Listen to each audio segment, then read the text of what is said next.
I met a Gypsy.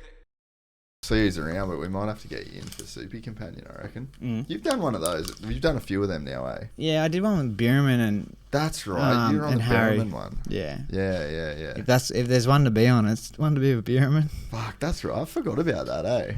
Was that... Dude, that was A2.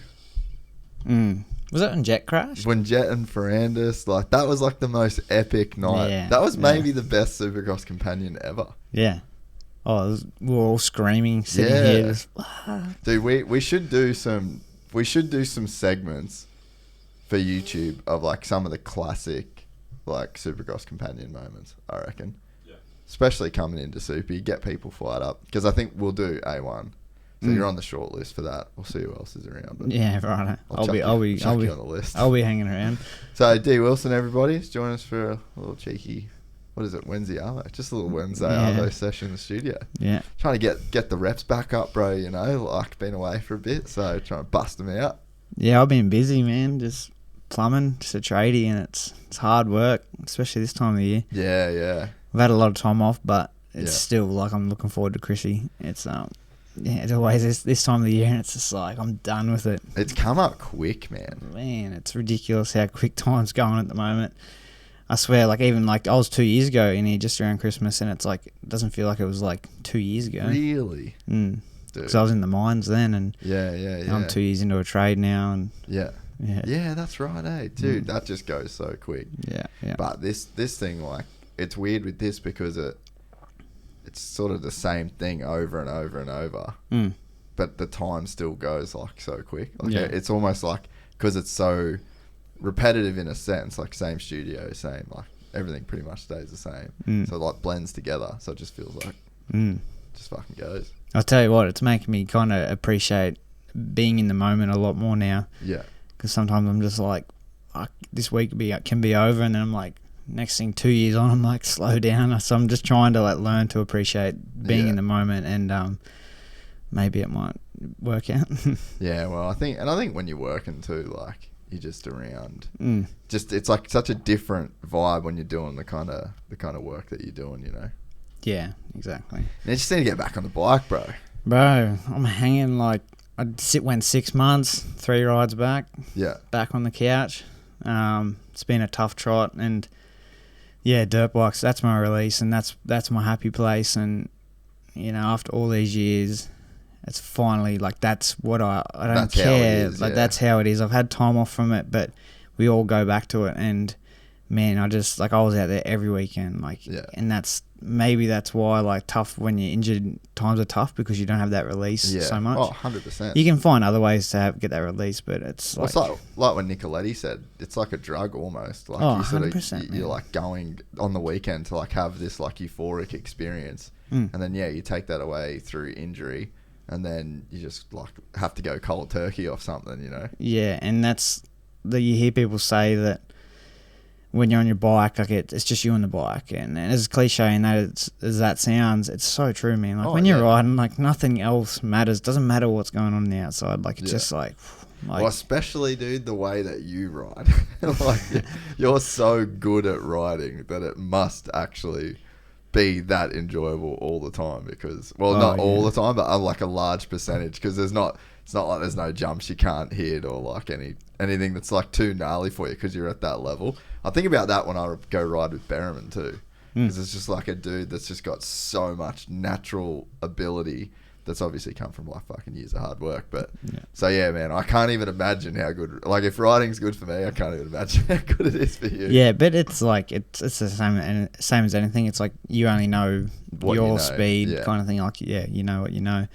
But yeah, I mean, when you hit a rut sick and you do a sick jump and a sick whip, it's just like that's a drug. And there's no bad days driving out of the track. You know, driving home, it's always like you got the music going and you're just like chuffed on the day. You know, and I mean that's what I chase now. And I unfortunately, when you're injured, you don't get that much now. But with my coaching, I say it a bit. The closest thing I can get to riding my dirt bike is teaching people to ride and being at the track. That you like, because we talked about it in here, and then I've talked about it. I've talked about it for years and years and years, and I've just committed to it now. And it's how do you feel?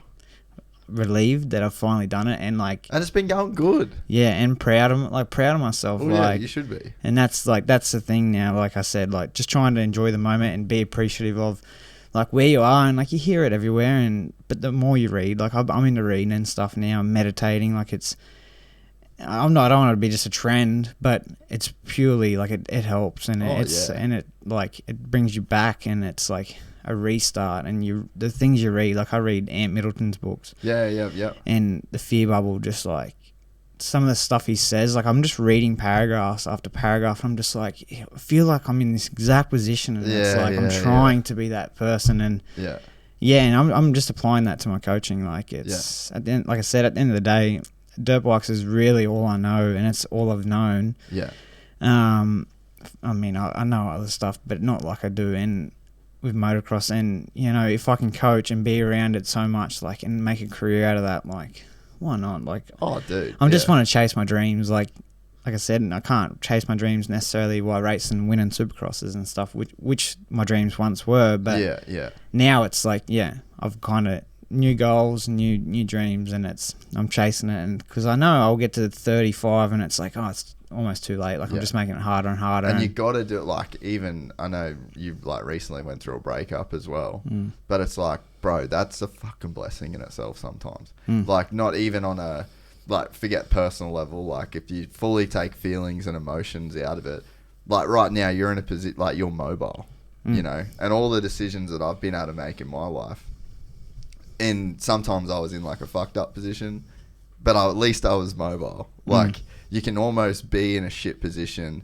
when you can sort of just pivot and change directions, and you don't have too much baggage. Like, you know, once you start getting baggage, and even though relationships are great, like it's still something that kind of like anchors you. Yeah. So it's like, dude, you've just got another person to think about and put before yourself at times. Yeah, and that's been tough. Obviously, like first kind of relationship, but you know, I'll leave that aside. But there's you got to find positives in everything, and that's really what I'm doing. And not that I couldn't do it before this coaching stuff, but it's like I've got no reason not to do it now. Yeah, like 100%. And same with this last injury. Like, as tough as it was, man, I was laying there just like, fuck off. Like, is this actually just happened again? Like, I've just, you know, I spent 3-4 weeks at home because I busted my scapula up pretty bad, and I couldn't use my arms, and I was thankful that my boss was like, just sit it out. Like,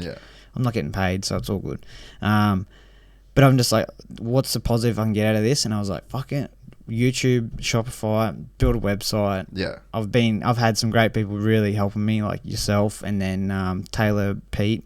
She's been sweet. Like, she's been really good with it all, and I'm just like, now's the time. And I've got some customers going. I've announced the school, and well, you got busy quick, bro. Like, it was probably when were you in here? Like, what, a month? Like, you were in here right before I left, actually. Well, that was, it's 6 week mark since I did it, and it was like 2 days after I got out of hospital. 6 weeks since I broke my shoulder. Yeah. So 6 weeks of it was when I wasn't working, I could go to the track and point the finger. You know, that's easy enough. But it's hard doing plumbing as well. Yeah. I need to kind of just like, this year's my building year. Last year my trade.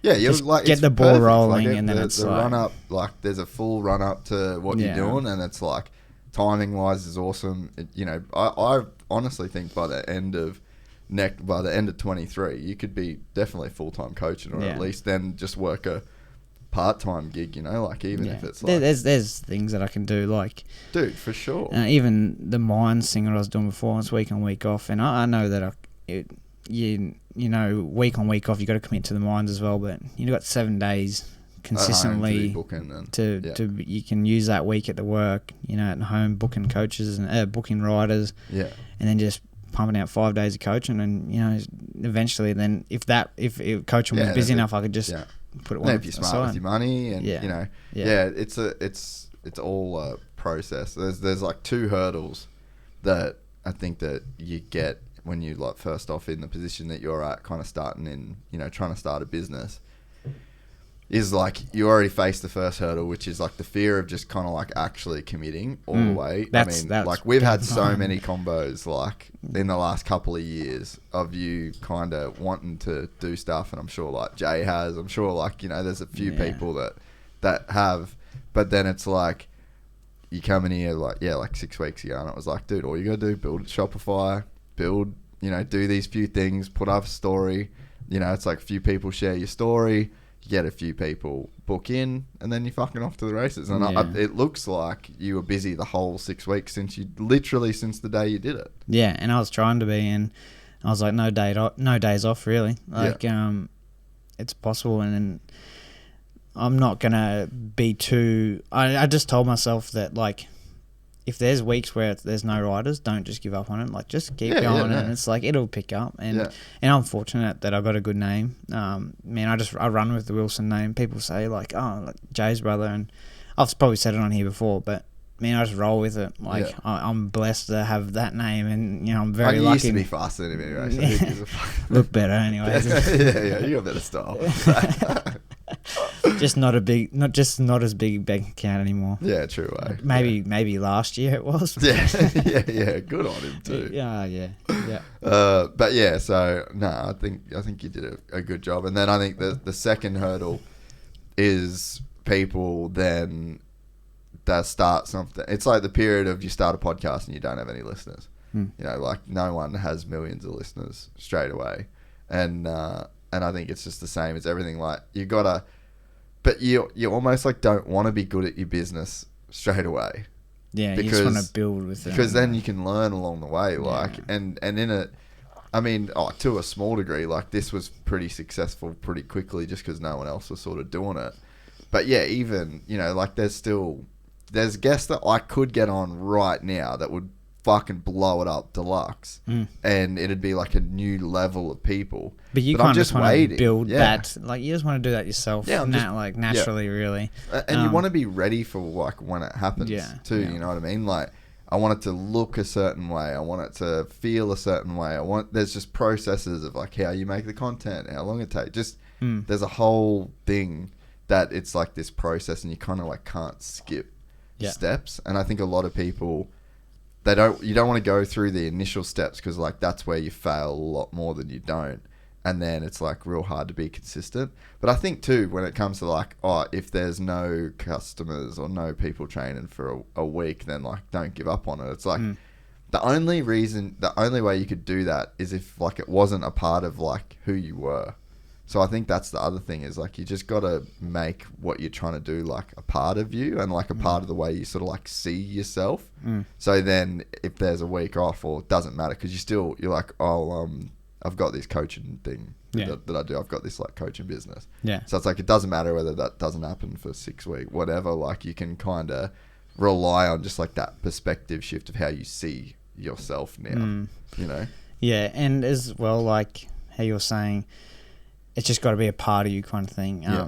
And like coaching, I don't really see it as like, I don't see it as a job. Yeah. If obviously at the moment it's just like a side hustle, but it's just me going to the track and just like talking to kids and talking to adults as well and teaching them to ride. And it's like I can do a business through that, and it's like that's the most enjoyable thing. But like you said as well, the steps to get through it.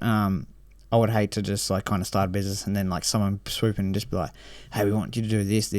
Here's all this money. Then it's kind of like, then you're obliged to like just go with it. And you wouldn't even know how to do a lot of it. No, and that was the thing. Like any experience. I was scared that I was like going to get like this big rush of I'm going to be like, fuck, like what do I do? And but you just like it's kind of good how it just slowly comes on, then you just learn along the way. And same with that Shopify stuff, that's becoming like my Facebook now. Like I don't go on Facebook too much, but I just want to like go on there and just like fill around and adjust and make stuff active and then pull stuff down. And but for the minute as well, it's definitely not where I want it to be. It's my website's like it's up and running, people can book through there. And so what is it? Shout like dwilson.com.au. Yeah, go to it, Griff. Let's put it up.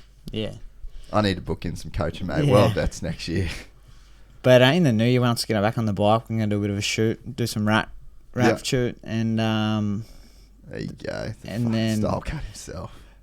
Then it just yeah, pisses you off watching him ride. Get it all trendy. So yeah, I got my Maury Academy on the left, and then middle private session. That's just one-on-one stuff, and then took a gamble with a Zoom video session. It's just like people can send in videos of them riding, and then I just have a 15-minute chat with them through Zoom. Yeah.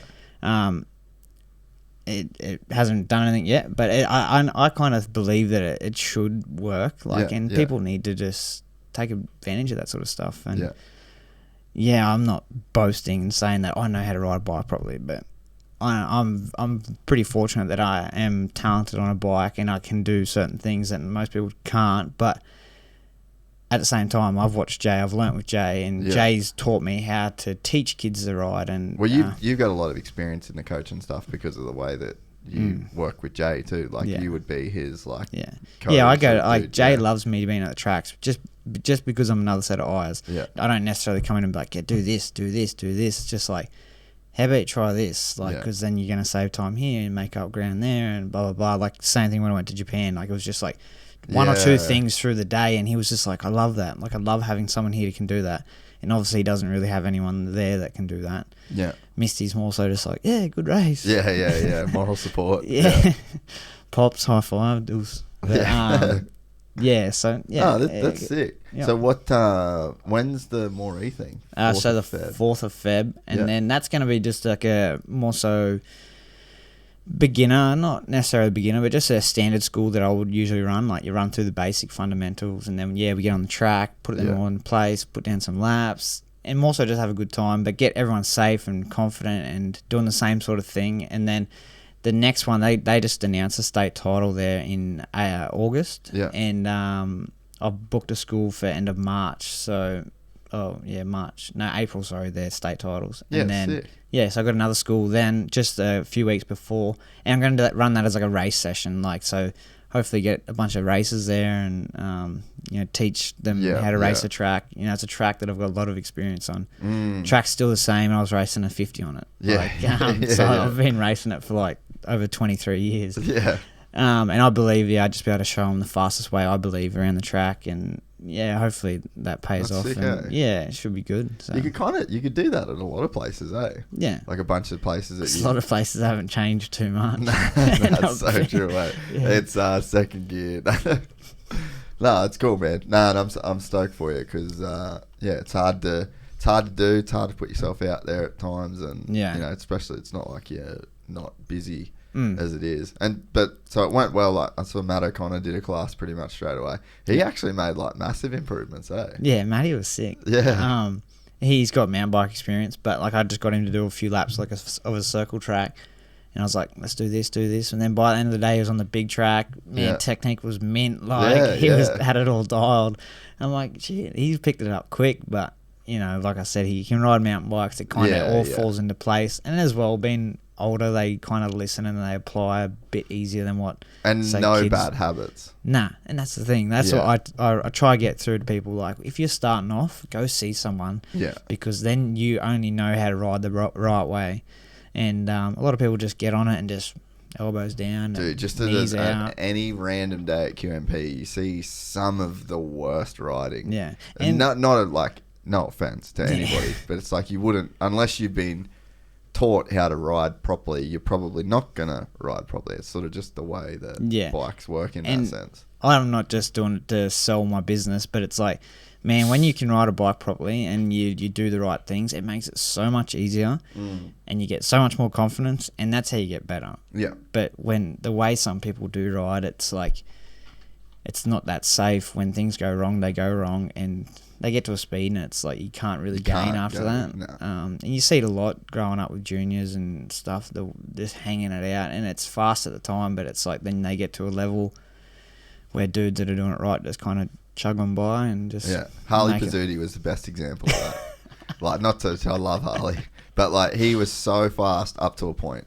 Yeah. And then as soon as he could even go that fast, but it was so out of control that it was purely speed that he was relying on, pushing the limit, and the bike would just skate down the track at a certain speed, and then as soon as you get to the rougher tracks and the you get around the really good riders, just get smoked. Like, you just can't compete. Yeah, and that's what Jay says. And when you watch Jay against other people, it's like when I watch him on TV, I'm like, man, why is he not like have a go? Like, have a go. But that's Jay's style now, and it works. And I mean, he's not like saying the AMA, like he's not passing dudes like left, right, and center, but there's reasons why he ran top 6 at most of those West Coast AMAs he did.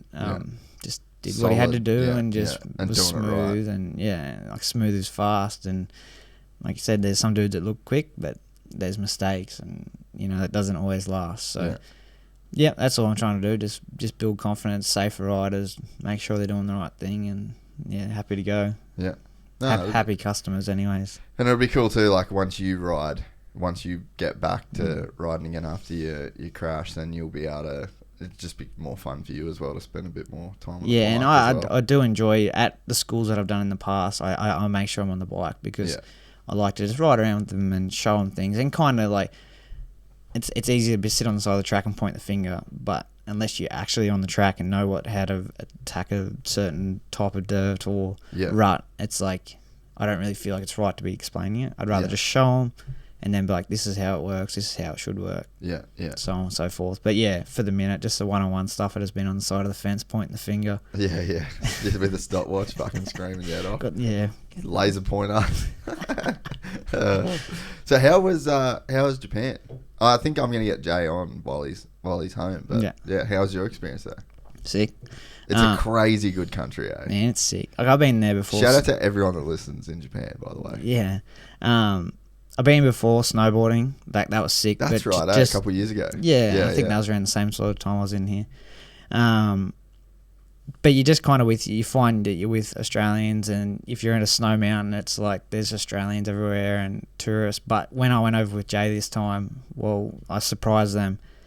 I fully just lived the Japanese experience. Like, that's sick. Yeah, I've never done that. Yeah, and like I think I've seen like 2 Westerners the whole week that I was there. Wow. And so it's just like fully jumped into it, and they've picked it up really well. Like bravo to them, because like everything from the language, and it's tough. It's a difficult language to learn, and they're doing well. And man, just Jay took me around. He was stoked that I was there. Like, cause he would have been so pumped. Yeah, I surprised him, and he was like wrapped. He's like, let's go do stuff. He's like, I need to show you everything. And we went to 2nd Street, which is like a thrift store, and there's so like the sickest clothes there, like 6th Street wear. And really? I come back like a pimp. I went over there with boardies and t-shirt, and I wore them around. I'm like, I look homeless, man. Like, yeah. Everyone's in suits and like 6th Street wear, and I come back pimped out, and it was I wore it to like Nobby's the other night, and I was like, I look pretty strange. I was like, fuck it, I'm running it. Take care, boy. Yeah.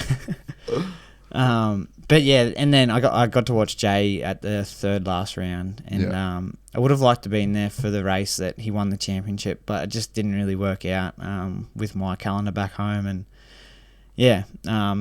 I'll be back next year hopefully, and I might even sneak over after Christmas and go to the snow or something. Because they've been spending a bit of time at Hucklebar, and dude, with Jay's bank account, he gets a nice bit of accommodation. And not in some shitty Airbnb. Yeah. Sticking with like 10 other Aussies. Yeah. Dude, that's cool. Yeah, I really want to go. I hung out with Tucker the whole Melbourne Supercross. Yeah, like he just was hanging out with me. I didn't know he was there. I think then I've seen it on yours. Yeah, because he was hanging with us pretty much the whole time. We were just sitting up in the box. Yeah, and oh man, it just made me want to go to Japan so much. And then I had like a couple. He was saying like tons of people there listening to the podcast, and I must have mentioned it, and then a bunch of them like messaged me, and I was like, "Fuck yeah, I'm gonna come next year." Yeah, because it's such a cool, like, I mean, that's where all the brands come from, Like, I have to say one thing. I noticed that like there's obviously lots of people there, but there are a lot of people you don't see that many people. Like on the bullet train past Tokyo, it was just like probably an hour and a half of just going past units and units and units, just like for as long as you could see. I'm like, fuck, there's some people here. But you don't see that many people out and about. Yeah. Jay said, and Missy said that a lot of people stay inside and they just work. And I've been organising Jay to get a helmet painted for his championship. Oh, and the sick. dude I'm getting organised through BPM. The same one that did Sammy's? Yeah. God, that's cool, eh? I message any time of the day. He messages straight back. The helmet got sent there, and then he had it already painted within like a day. And I'm just like... When did you go to his Instagram? What is it? Just BPM. I think it's BPM Japan, but... We got to give him a shout out, man. His stuff is so sick. So, yeah, he just did Sammy's... is it BPM? Yeah. Yeah, he just did Sammy's helmet, and it just came up so sick. I wonder if he's got a photo of Jay. Yeah, there's Sammy's there. No, he hasn't painted Jay's yet. Like, he's just got it drawn up, and then it'll get sent back to Showy. How cool does that look, eh? But yeah, this dude's a G, so I'm pretty sure he does all of Tucker's stuff as well. He done Jeremy Siwa's and... Dude, it looks so cool. That's such a dope, like, unique style. Yeah. Man, and that's what I mean. Like, the Japanese style, like, it's sick. Insane, eh? Like, but then they love the colours and that cartoon stuff. Like, the arcade stuff is massive over there. Like, everywhere you walk, there's arcades, and there's just people in them just playing for fluffy dolls and shit. Like, it's different. Yeah, it's such a cool place that... Yeah, hanging out with Tucker made me really want to go there. Yeah. So, like, I think he wants to organise some kind of... Because he's testing for Cowie. Yep. So I think he wants to organise some kind of, like, testing type of deal. I would just be so pumped. Like, imagine, like, getting to test some of that stuff and be, like, around the crew while they're working. Even, that's, like, I got to experience Jay's team. And that was, like, one of the first races that I've been to ever... where I didn't feel like I needed to be doing something. Yeah. Usually I'm like washing boots or like cleaning goggles or help pack the truck up or just anything. But there's a dude there for every job. Like Jay has a helmet, a dude that washes his helmet, like make sure he needs anything. And I was just sitting back and I was like, this is the first time I don't feel guilty about not helping. Because they're so dialed. Yeah, but then, like for everything that Jay does, they give him everything he needs to go win and to build the best bike. Like they just... Like, they do it properly, man, and there's a reason why the Japanese are so good at what they do, and it's just they work. They never stop working. Like, it's crazy. It's sick that he got to ride that Yamaha at that period of time.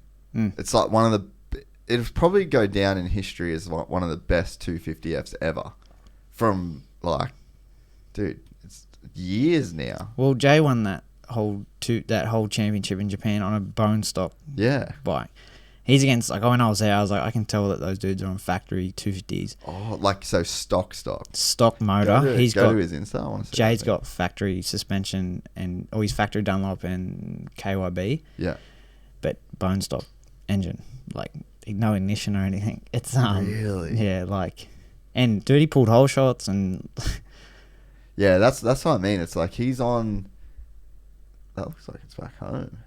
Nah, that was there. That's see, bone stock pipe. Yeah, stock clutch cover, stock everything. Yeah, but that thing looks sick because it looks brand new. Every 10 every time, like.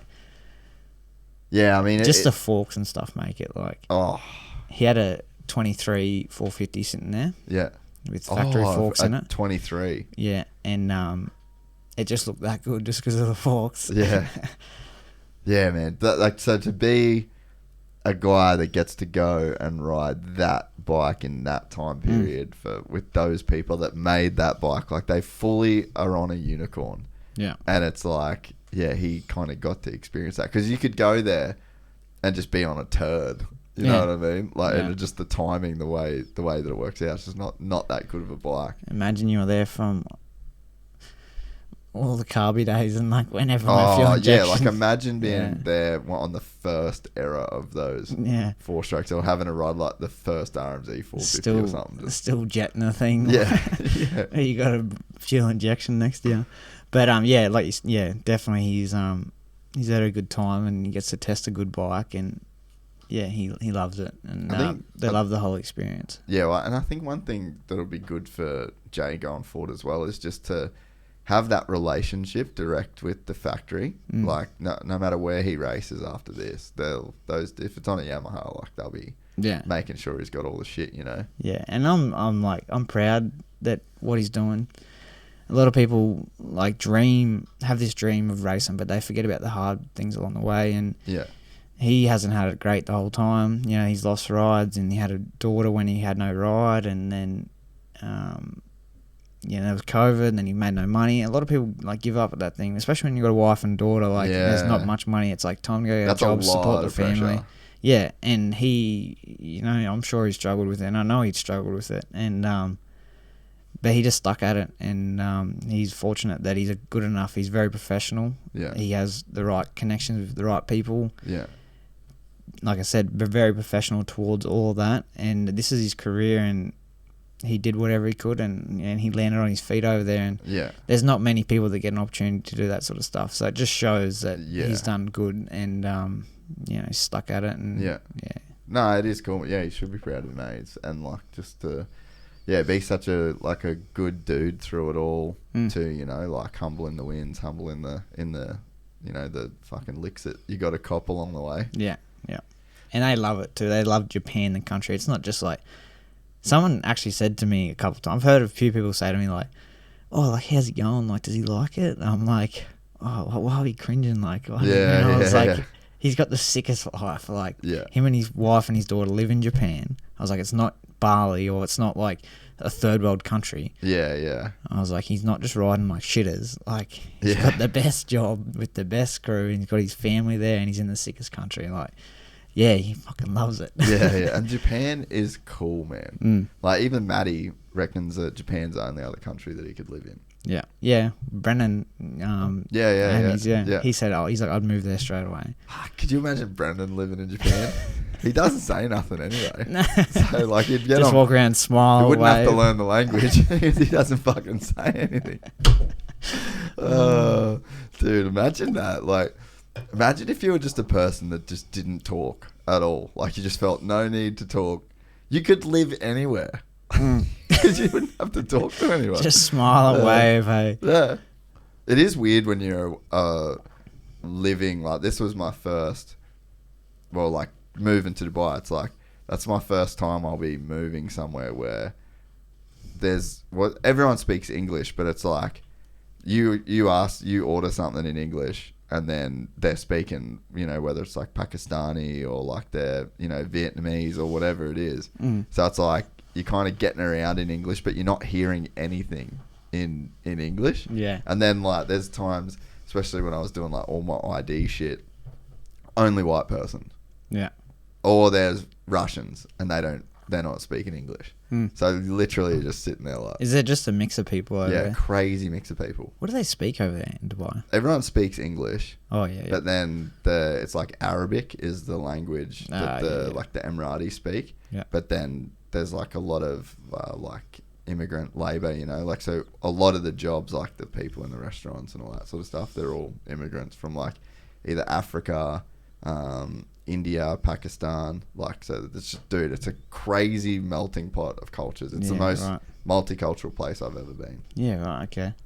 It's it'd be different to live there. It's like living in a country where but even when I was there with Jay, it's like you're walking around, you don't feel like you like you just yes.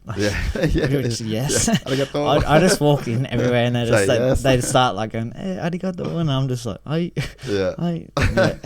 just throw the hand up and you're acknowledging it. But it'd be refreshing just to walk around and just be like, I don't know what they're fucking saying. Yeah. You're just in your, like, especially for me the first few days that I was there, just like by myself too. Fuck, I was just in my own world, because like, you could just taking it in, just like, what? Yeah, but you can't understand nothing. Like, just the average conversation around you is just not in English. Yeah. So you just fucking cruise around on your own program. Yeah. Jay offered me, he's like, move over, like, come stay over there. Dude, it would be pretty And I'm sick. like, yeah, I'd love to, but I just kind of got something I've got to finish. Yeah, midway through an apprenticeship right now, bro. He's like, no, that's all good. I'm like, yeah, I've got to. Yeah. So I actually wanted to ask about your injury, because I probably never really like had a full like combo about your injury. Which one? Are you sick of talking about it? Like, no, you like your main one, the big dog. Oh yeah, no, that's all good. Talk about it. I've talked about it, but yeah, I don't know that I've ever like fully got the story. If people fully know. Because how old were you when it happened? 18. So alright, so for anyone that doesn't know, D was pretty much like, you're a little Aussie prodigy. Like, it was you brothers, it was like the Lawrence brothers, like you guys are all kind of around like a similar age. What you're older than Jet. Yeah, Hunter, and I'm 2 years older than Hunter. Oh, so you're just a bit older than Hunter. But yeah, I grew up with. I was in. I'm sure a lot of people say this now, but I grew up riding with Hunter and Jet at races. We always pitted together. Dad worked with Darren, and then they obviously they enjoyed watching Jay, and Darren was good with Jay. Like, was always getting a bit of knowledge, and they spent a bit of time in New Zealand together, but. Yeah, kind of chase them along. They're always the same sort of age, same sort of races at most weekends. But so you were just like, it was similar path for you. Like you were definitely, but you were on like the Yamaha team and all that sort of stuff. Yeah, when I had my injury, I was getting bikes through Yamaha. Yeah.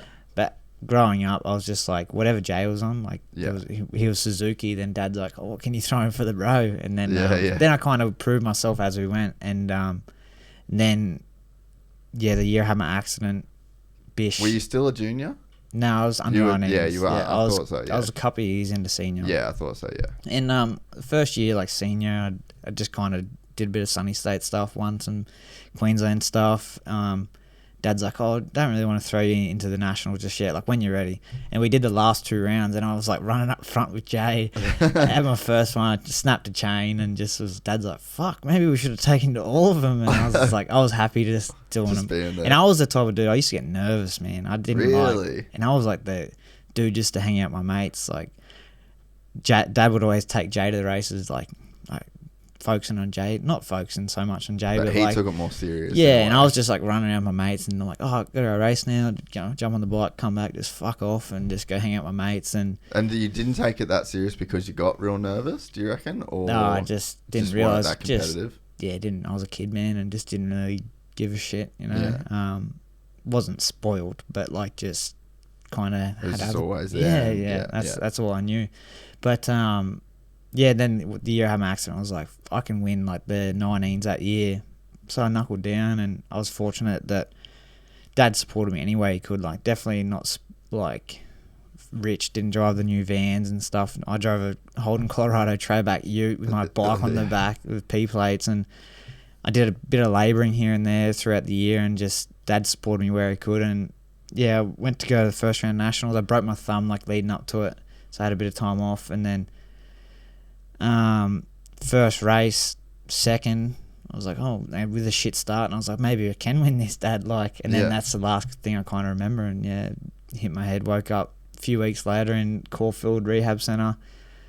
I had no idea. I kind of was just like, more so, I don't really remember too much of waking up, but just I remember being there, just being like, when can I go home? Like, I'd learnt that I had an accident, and how long did that take to like be consistent enough to be like, oh yeah, that's right, I'm in here because I had an accident? Oh, 3 weeks, 4 weeks. Wow. Yeah, I don't remember, like a week after waking up, and they took me. I don't remember being in the Alfred Hospital, which is where I was in my coma at. They flew me there from Horsham Track, and then I just remember being in the rehab centre, like down the street, and I'm sure there was some sorts in there in Melbourne. Yeah, but. Yeah, Jay bring Misty in. I'm like, what are you bringing Misty in for? And he's like, oh, I'm staying at a house for her in Melbourne. And then shortly after, she's pregnant and they get married. So that snowballed that. But yeah, just it was a strange time. Obviously, like, it was so long ago now, but the more I learn about it now, like, I'm starting to think, like, I always got asked, do you have any side effects, like any long-term effects from it?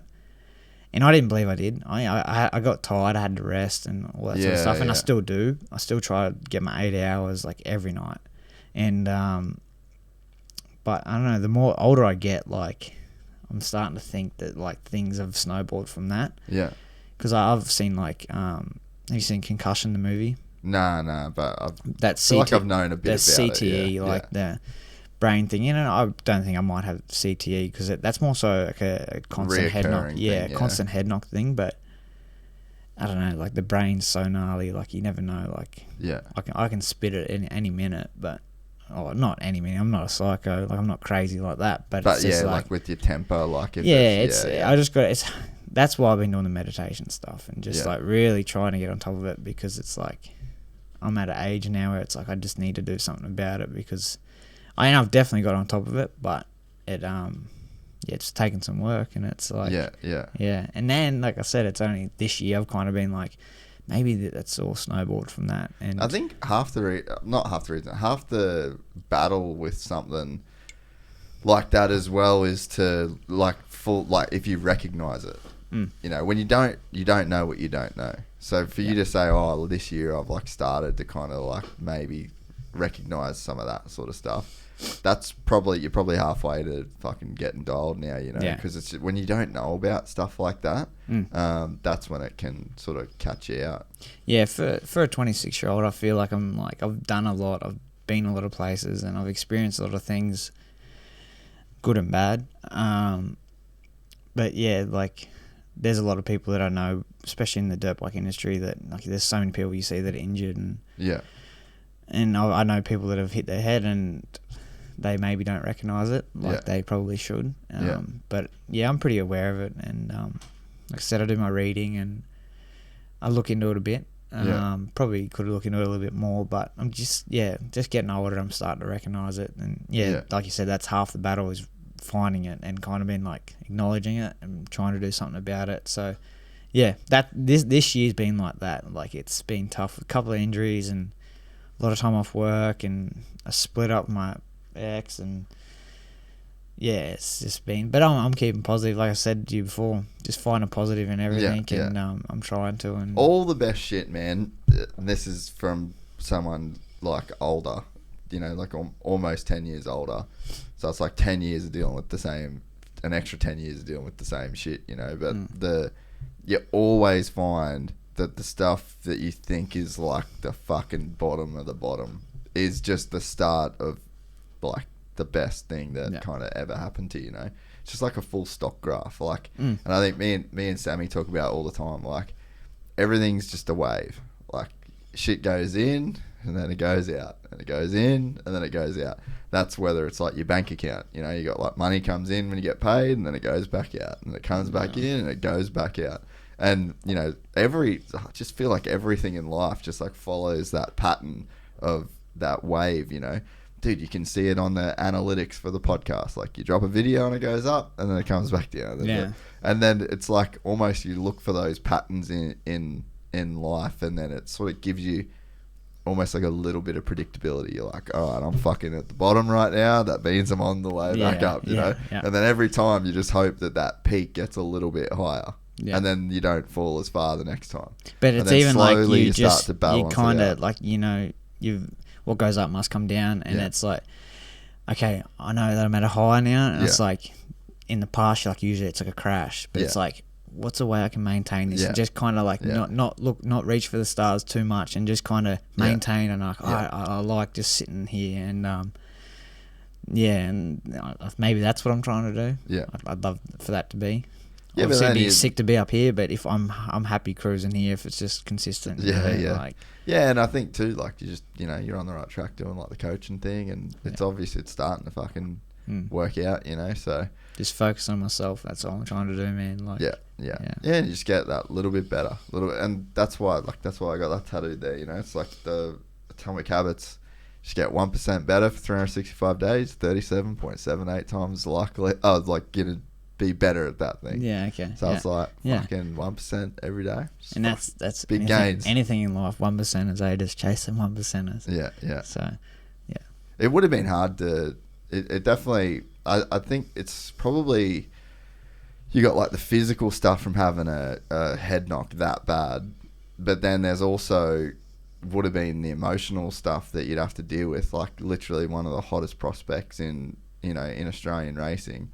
You've won everything up to this point, and then your career's like taken away. So it's like you can't even, you know, you can point to the physical, but just the emotional, man. Like just for anyone to have to go through that, like you're supposed to just take it on the chin and be like, oh yeah, nah, fuck, gonna be sweet, you know, is what it is. Say all the bullshit that you'd say in that position, you know, when you're trying to look positive, but there's still like it's still a hit that you've got to take and then like make it all right internally, you know. Like there's, you know, examples I've got in my life of that, like especially with the US stuff when I had to come back home. It was just like there's no I can't fix this now. Like I've got to like I just have to deal with this situation how it is, and it's not ideal. Yeah. You know, and it's like you keep a positive attitude and then you're like, yeah, fucking sweet. It'll all work out, blah, blah, blah. Yeah. But you still have to like deal with it, and then it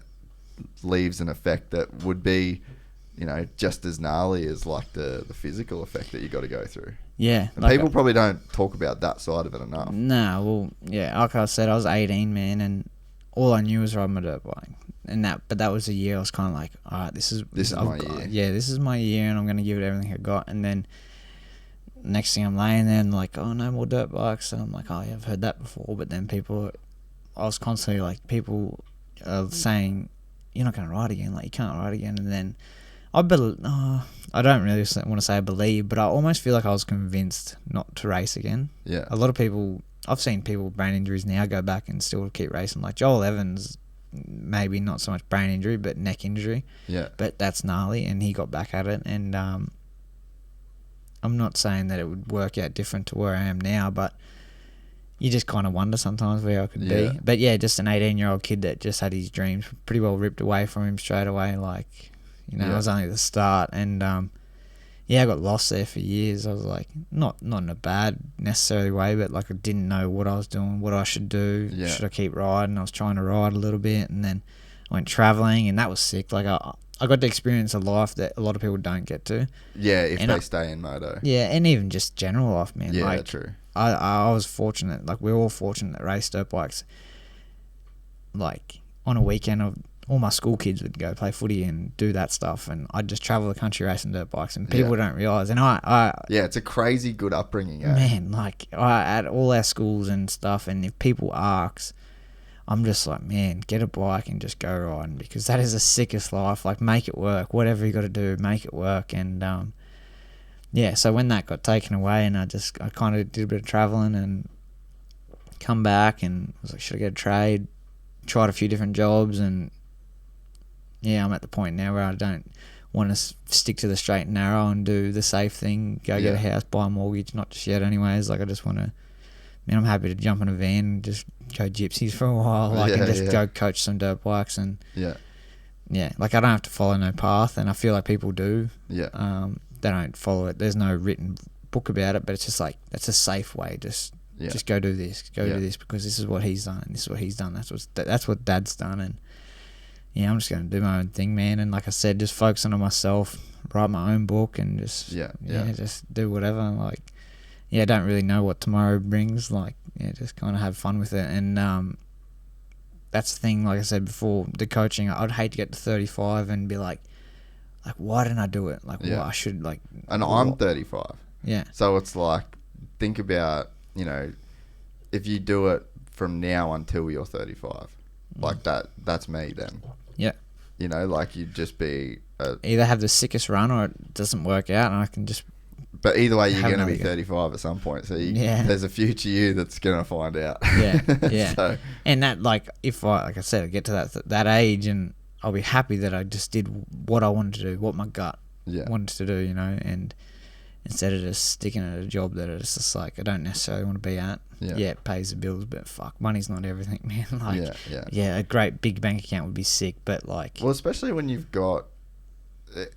I'll actually send you this podcast. Everybody should listen to this podcast. Actually, let's bring it up on the screen. I've mentioned it a few times. Maybe we'll make a clip out of this or something. But it's called "How to Get Rich" by Naval. So if you just type in, I wonder if it's like a 3-hour. It's like a podcast, but there you go. Click on that link. Everybody should listen to this. It's got nothing. Well, it's got a lot to do about money, but it's more about life than money. And he says, like, it should be titled "How to Get Wealthy," but "How to Get Rich" is like better clickbait. It's got like 5 million views on YouTube, and I didn't even know it was on YouTube. I've listened to it all on Spotify. But he talks about specific knowledge. So, like, if you've got, like, the one thing that you need to have is specific knowledge in something. So, like, for me, when I started the podcast, I had really good camera equipment, or like better than most podcasters, and I knew how to use lighting and fucking all my, I knew editing. I knew that game, like really specific knowledge. and it was better than most of my competition. And then I also had specific knowledge of knowing all of these different people and having this insane lot of contacts from this past job that I did, which was also specific knowledge. So I had like these two areas where I was unique to other people. I wasn't the best in the world at either of those things by a long shot. But when you like put that together and then you mix that with me being like a person that likes talking and likes having conversations, and then that's like, okay, that guy is perfect to do this podcast. And then that's what you make a business out of, you know? Like I'm not out here trying to going like, all right, what's the most profitable business that I can be involved in? Like, what makes the most money? Oh, motocross podcasting doesn't make that much money. Oh, okay, I won't do that. Yeah. It's more like, where do I have these areas of specific knowledge? And then if I apply, then if I find a way to like sell, like leverage off that skill, that's how a business that works gets created. Yeah. And like, so if you look at Matty, he's got this really attention to detail, like very good at following up on things. And if he says he's going to do something, he's like extremely diligent. He never, that's like in his like personal life, you know what I mean? He's just like that guy. His van's always clean, his bike, he's just a very meticulous person. Yeah. And then he's also incredibly good with people. Like everyone likes him. You just would find it very hard to find a guy that said Matty's a dickhead.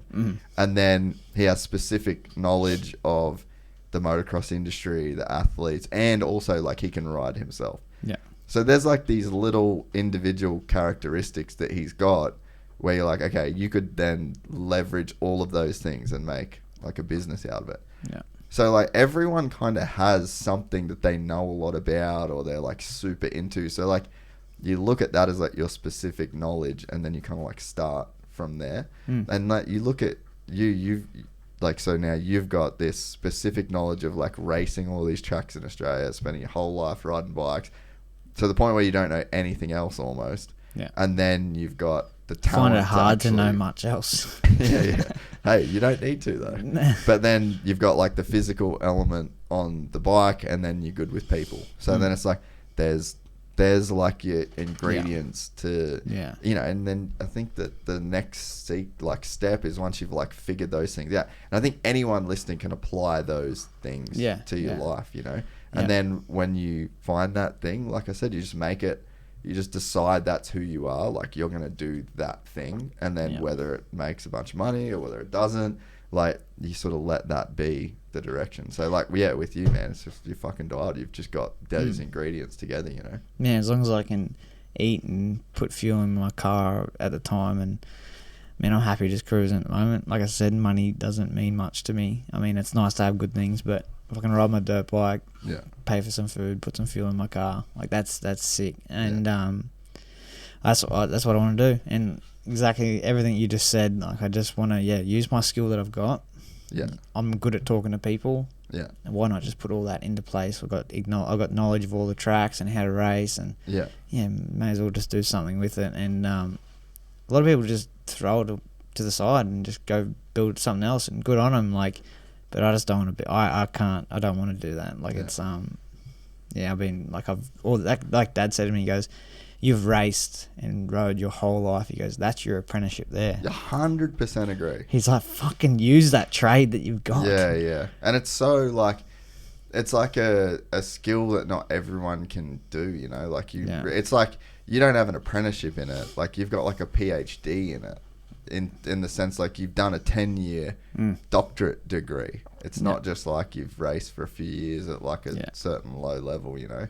So there's just not that many people that have the level, like that kind of reach the level that you did with it. Yeah. So no, that's great. And dude, Joel Evans is a fucking great example. Yeah. His YouTube channel is killing it nowadays.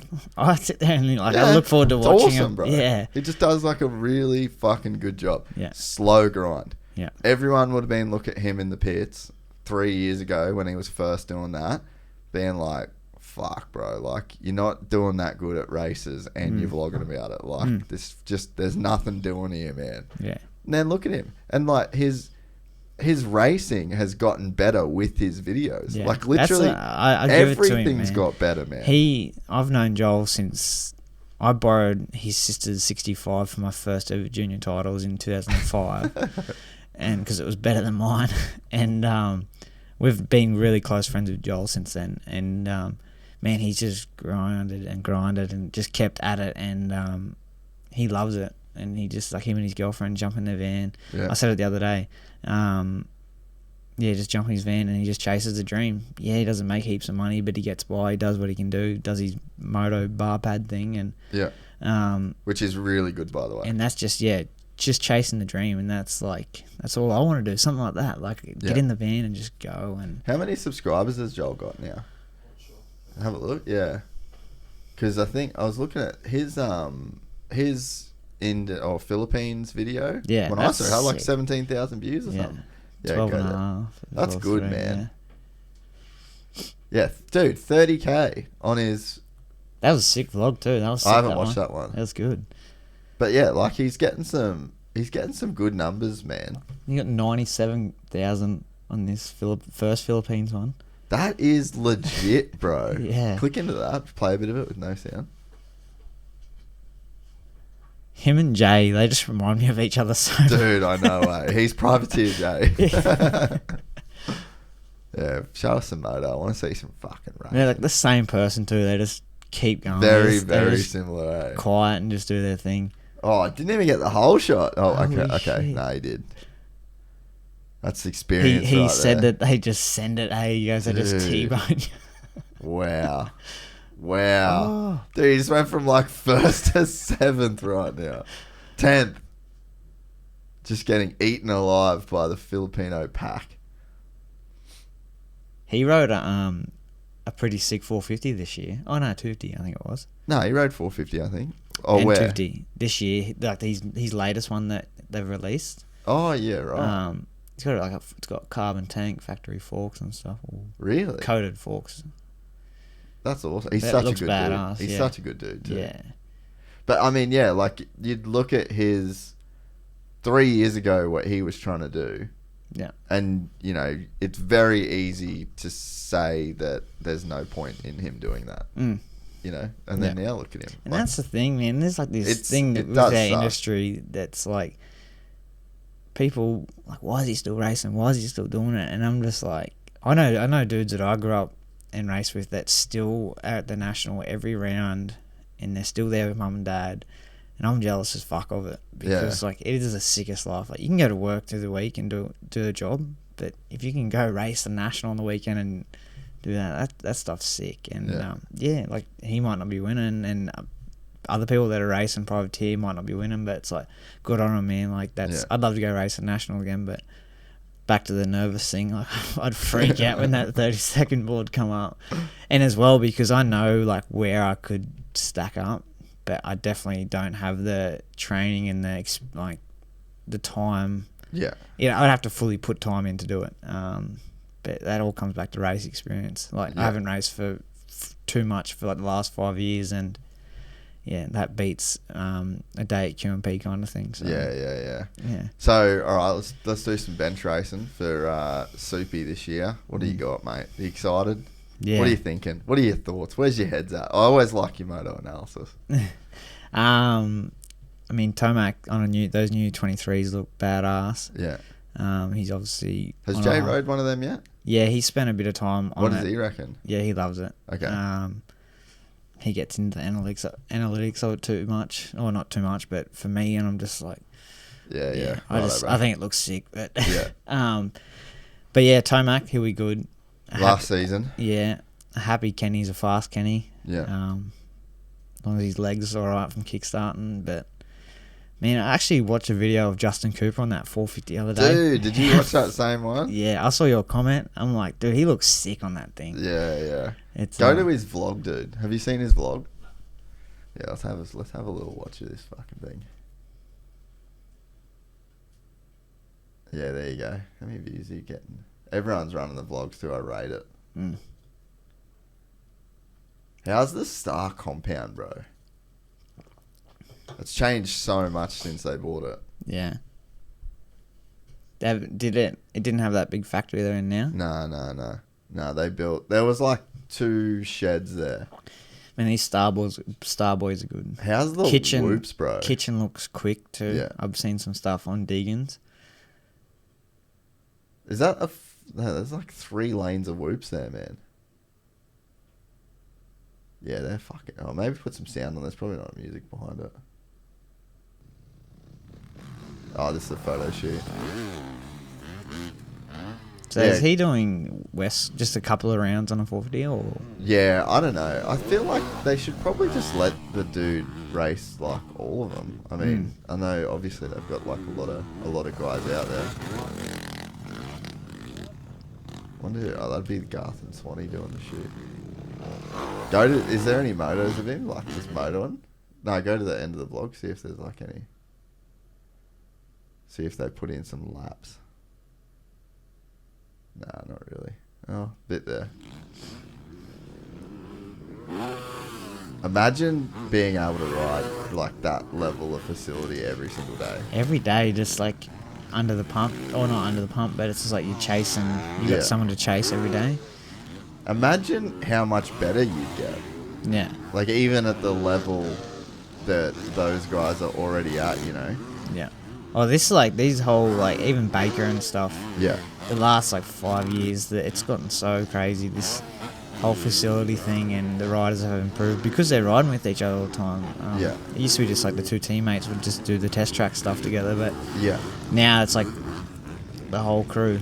Yeah. Especially with Baker, like they got Husky and the whole crew there. Yeah. Pause a grip. Yeah, I mean, I reckon he looks good, and that the little Insta that banger, was fresh. like he was fully throwing that thing around. But I think where guys like him struggle is just when the track gets like beat to shit. That's one thing that I wish that Supercross did a bit of a better job at in terms of the TV, is showing how bad the track is towards like the end of the main events. It's like where the cameras are always positioned and the height that they're at, you just don't get visuals of how gnarly it is. And I think that's why that spider cam was super dope, because you actually get to see all of the like just how brutal they get. When you see like on people's Instagrams that at the end of the night, like photos on the ground of the whoops, like it's like holy shit, now you know why people are jumping. I'm excited to see like every year come in A1, like it's fresh, like you're ready to go, and excited to see people on the new bikes. But even like Sexton, like he's gonna want to win this year, I'm sure of it. He's a bulldog. He's hard at it, and I think he's got his own compound or something now, does he? It looks like he's got something. Has he dropped any vlogs lately? I don't think he has, Oh, just his Insta. Yeah, surely. And I mean, he's had a pretty good run without injuries. Obviously, like a lot of bike time. Yeah. Fuck yeah, it's a pretty dope setup. Yeah, I mean, he's just had like a crazy good run, and I think too. Turn it down a bit, Gary. I think that like the thing too that makes such a massive difference is not having to fully redevelop the whole bike again. Yeah.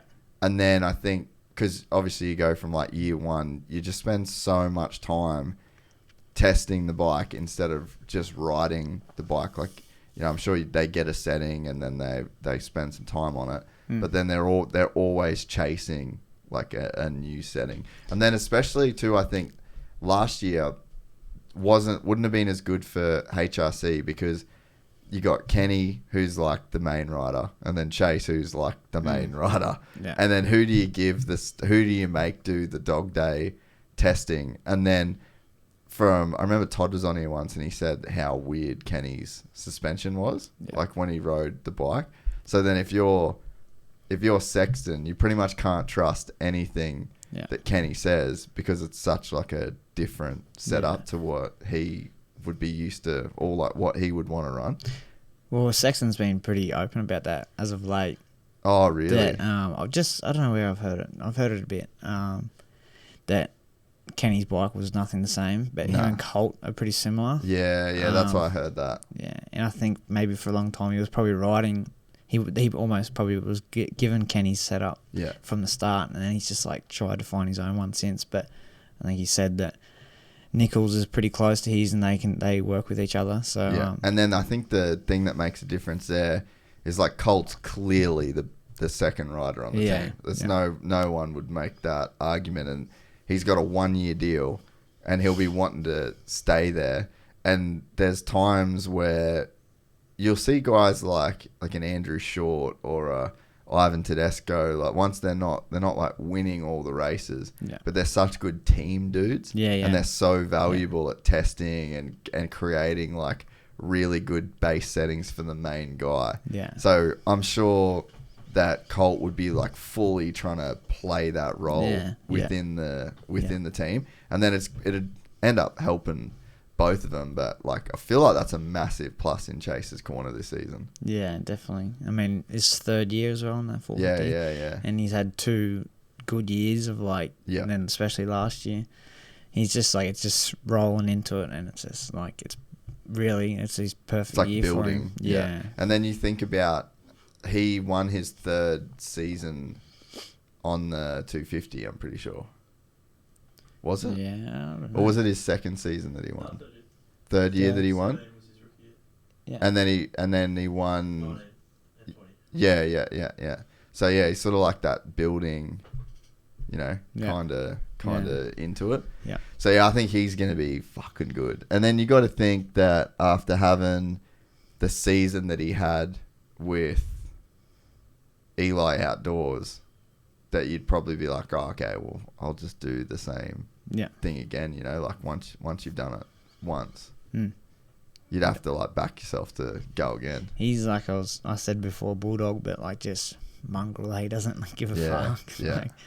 When that helmet's off, it's kind of like Webb in a way. He's got his own personality. It's different, but they're just so dedicated. Like they just do the motos, and as soon as that microphone's down, he just walks away. Like doesn't care. Yeah, it's just like a crazy desire to win. It's just so some doesn't let the fame and the attention get him. It's just like they just want to win so fucking bad, and I think that's like that's a real Cooper thing. That's a real like Sexton thing. Like there's those guys like Ricky was the same, just wanted to fucking win. Like and they're the dudes like hyper competitive. You see that with Jack Doohan. Like he's just one of those guys that he's so gnarly competitive. Like almost makes you sick. He'll fight you, like literally try and fight you every game. You know. Yeah. So it's like they're the kind of guys that end up doing like crazy good. Yeah, and as well, Cincerello, he's back. He's looking. Did you good. listen to the Pulp thing with him? No, is that about the ayahuasca thing? Nah. Is that? I don't know. I don't know. That'd be sick if it was. I don't know. Did he say he did ayahuasca? He did in the off season when he got hurt. Oh, that's gangster. I didn't know that. They've talked about it a little bit, but I don't know. I forget if I've listened to that one. Yeah, right. I should listen to it. Yeah, I don't know if he talks about it too much. He might even just say like, I don't. Where'd you hear that? They talked about it on there on Pulp. Really? In the past, like, because he didn't race outdoors. That's so I think, dope. I had no idea about that. I haven't looked into it too much, but I've heard a little bit, and I heard it's pretty wild. Like, yeah, right. But I mean, fuck, he's just chasing anything he can get. Like, fingers crossed for him, because I don't want to see him get hurt again. Nah. But if he can stay up, like, he's quick. Yeah. But as well, he doesn't have that motocross. Maybe it's gonna kind of build back into it again. Yeah. Yeah, man. I feel bad for AC. Like, there's a guy that he's just got literally every ingredient, man. Yeah.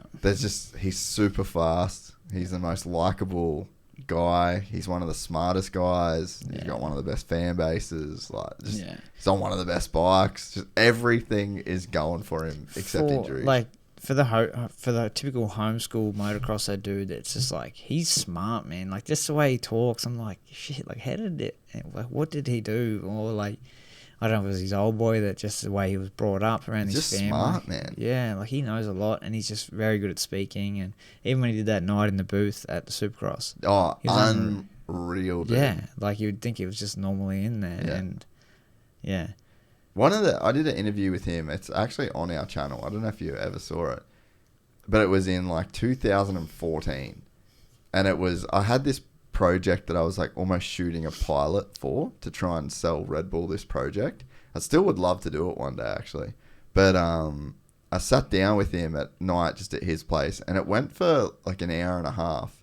And that was one of the first times where I wanted to do the podcast. Yeah. It was after that. Oh, this is like pre-Gypsy Tales. Yeah, dude, 2014. So it was like 4 years before That'd been his first year pro? Fuck, maybe it was, man. Yeah. But I remember doing it with him, and like Wes Williams was sitting there doing it as well. And I was just like, fuck, that was like one of the best chats I've ever had in my life. Like, we literally just sat down. It was because it was like for this long form deal, I was like trying to shoot a documentary. It's like a documentary type project. So I just sat like, an hour and a half and sat down. Just had all these questions about this, movie doco thing that I was trying to make. Yeah. And then that fully was like, it was like half an idea for the podcast. Yeah. But it didn't fully spark. Yeah. So like I could have started it if I had like a little bit more inspiration, or I don't know. It's like weird when you look back at that sort of stuff, like why I didn't make the podcast like straight after that. Yeah. But that was definitely a time where I was like, dude, that was sick. Like I actually don't even need to make the doco. Like I could just post that. Yeah. And people would like it. Yeah. And that would be in like early days of podcasts and stuff. Oh yeah. People are like, fuck, he talked for ages, man. Yeah. And it was kind of like, it was like a podcast in that I was talking back. It wasn't just an interview, and I didn't have questions. I just had topics. Yeah. And because it was like that doco style, I was just looking for like one-liners. It was kind of almost a version of the podcast, you know. Just a young Jace in America. Yeah. But then it wasn't the Dungey. Then I did the Dungey thing for Red Bull. Like we actually did a podcast for Red Bull. Yeah. And then after that, I was like, I'll just do this. Yeah. I was like, I remembered the Adam thing, and I was like, this is just like the Adam thing, and then that's what started it. But, yeah, it's funny. But yeah, so like Adam Cincerello is one of the big reasons why Gypsy Tales even exists. Yeah. You have to get him back on. Yeah, he's never been on, and we were gonna. I thought we were gonna do it at the start of this year. I like half mentioned this on the Slater podcast, and then I like didn't really elaborate on it, and I was like, I probably should have like. I don't know where I cut off my train of thought on it, but he said he sent a message and was just like, I just don't want to do it right now. Like, and that's I haven't seen since he's come back from that ayahuasca thing. I don't exactly know when it was, but they were throwing kind of time frames around it, and there's not much vlogs happening. He's not heavy on social media like he probably was, and maybe he's just more focused on it. Maybe he didn't want to come across like. Yeah, I didn't even ask him why. He just said like, oh, maybe we should wait till I retire or something like that. Yeah. But which would be be super cool. But even like Dean, I just started listening to Dean's one with you. Oh yeah. And he's like, I didn't want to just come on for randomly. He's like, I wanted to come in when I can speak and like throw everything out. Yeah. And I only got like 15 minutes into that and haven't pulled up at home. Oh yeah. No, that was a good one. That was a pretty good big episode. Yeah. That one went pretty ham. You'd expect it to, I guess. Yeah. He's just one of the coolest cats in the sport. Yeah. I've seen him at an after party at Sydney, and it's kind of just like don't want to fanboy him too much. Just Well, actually, no, I did meet him at Ernay in France. Oh, really? Yeah, he was walking the track, and he was like, me and Jack Sari were just like, this is before it actually started. Was this when you were traveling? Nah, this is just after my accident, and Jay was on it, and then I flew over and to watch, and I'm walking the track, and I think I'd sent him a photo. He posted a dirt shark photo, and it was of like a monster chick, and I probably can't say this, but I just had like a nude photo of her on my phone, just a towy young fella, and I sent it to him one day when he shared the photo, and he just lost it. He's laughing. He wrote something back, and then I was like 2 months later, I was over there, and I was like, "Hey Dean, it's D Wilson," and he's like, "What?" I'm like, "D Wilson, not Dean Wilson," and he's like, "Oh, what the fuck?" I was like, "I sent you that photo," and he goes, "Oh, bullshit," and he goes, "That's sick," and just a little fist bump, and that was it. But that's fucking random as hell. Dude, he's like the coolest guy though. Yeah, okay. It goes to like that podcast as well just goes to show. That was probably maybe one of the most messaged I've ever been after a podcast about just a recent one. Yeah, the one with him is just people frothing on him. Yeah, just being like, he actually is the fucking best dude. And he just tells it how it is. He's real with it. Yeah. And even like you said, it's probably good that I come in here now when he can say certain stuff, and a lot of people wouldn't do that. Yeah. A lot of people just stay in their lane and better not get in trouble. Yeah. Dino's just fuck it. We're pretty ruthless with the clickbait, Griff. We went in deep on that one. I haven't seen them yet. Oh yeah, there was just so many like crazy clips that came out of it, and people were just frothing on it. So I felt bad a little bit, to be honest. That's funny. I remember back in the day when I was in here, I told you, I was like, just fucking clickbait, just write some shit. And you're like, oh, I don't know if I want to be like that. And I'm like, just do it, man. Everyone else is doing it. And then like, here we are, just like something pops up. I'm like, did he say that? I'm click on it. I'm like, 100,000 views. I'm like, fuck off. That's sick. People, you're so right though, eh? Like I was so like reluctant to do it for so because you don't want to just be that dude. It's like, oh, it's just clickbait. But it's like, it's real. Like, it's not like you're bullshitting. Like, you're not saying, like, you're not just making up stuff. Yeah. And now, dude, literally everyone, every other media like that, anyone that does like any podcast or interviews, it's the exact same way that we did the photo. It's just the same. Oh, Pulp jumped on it too. Everyone did. But I mean, I don't care to call Pulp out. I've tried messaging him as well, and I get nothing back. Yeah, he would. Yeah. He'd have a lot of people messaging. Yeah, he would. But they also, I'm stoked everyone is. Yeah. Because collectively, motocross is getting like a fuck ton of views online, and that style of content, like it just never really got views before, and now it all gets this. Everyone's getting good views. I think you said, I don't know where you said it the other day, that YouTube's like the second biggest searching platform in the world. Yeah, and it's like, if motocross is out there and it's everybody's seeing it, that's great. And even Jet's thing with you saying, I think it was with you, saying how he's like, I want to get famous people too. Yeah.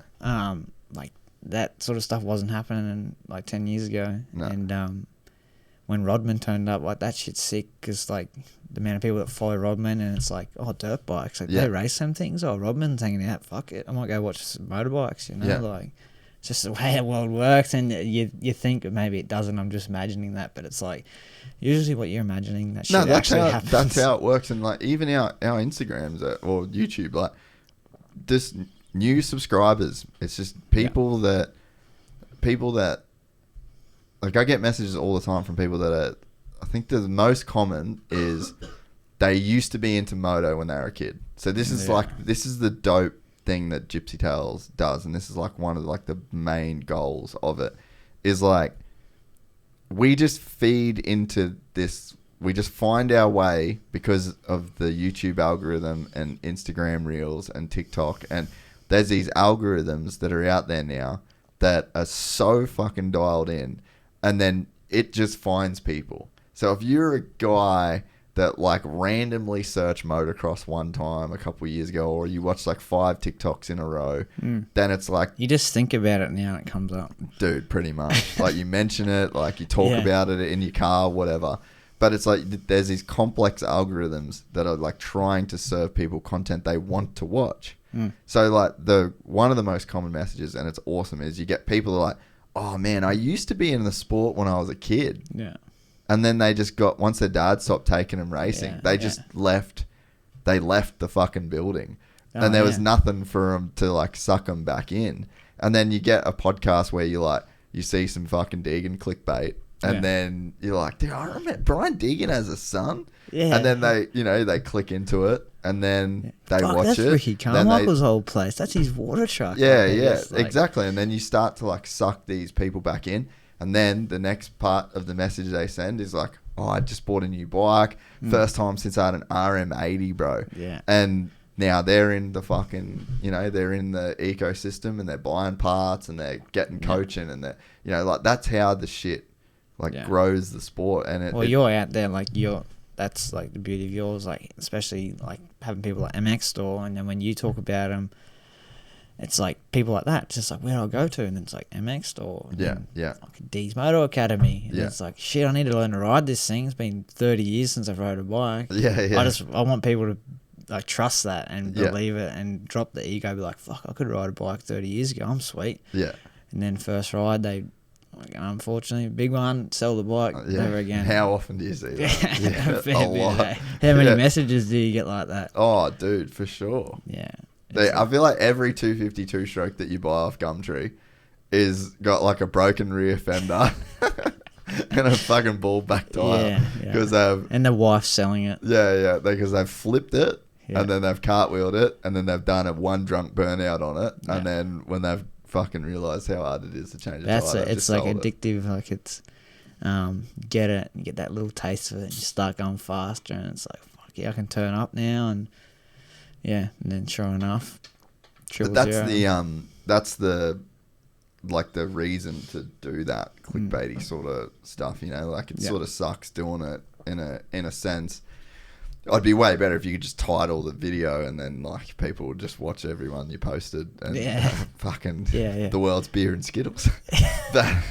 but it's like that's how you get those people in, and then it's like the more views the video gets and the more people that YouTube then sends it out to that are potentially going to watch it. Because like, so that's what they call like your reach on those platforms.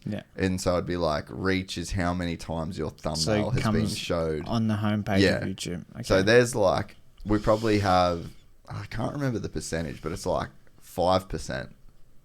So think about if people watch it. 5% of people actually watch it, or maybe it's like 11% or something. Like it's super low. So we'll get, our content will get showed. If we do a month that gets like 3 million views, we probably had like 30 million impressions or something, like probably 30 million impressions. So like that thumbnail went out, 30 million different people just didn't like choose to watch it. So that's how gnarly I guess the competition is to actually get your videos watched.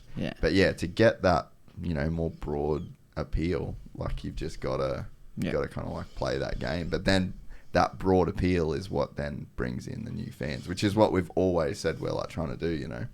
And it's the same with social media, everything. And if I could not have social media, it'd be great. But unfortunately, with trying to build a business that I am with my coaching, I need people to know, and the only way to people know at the moment is social media.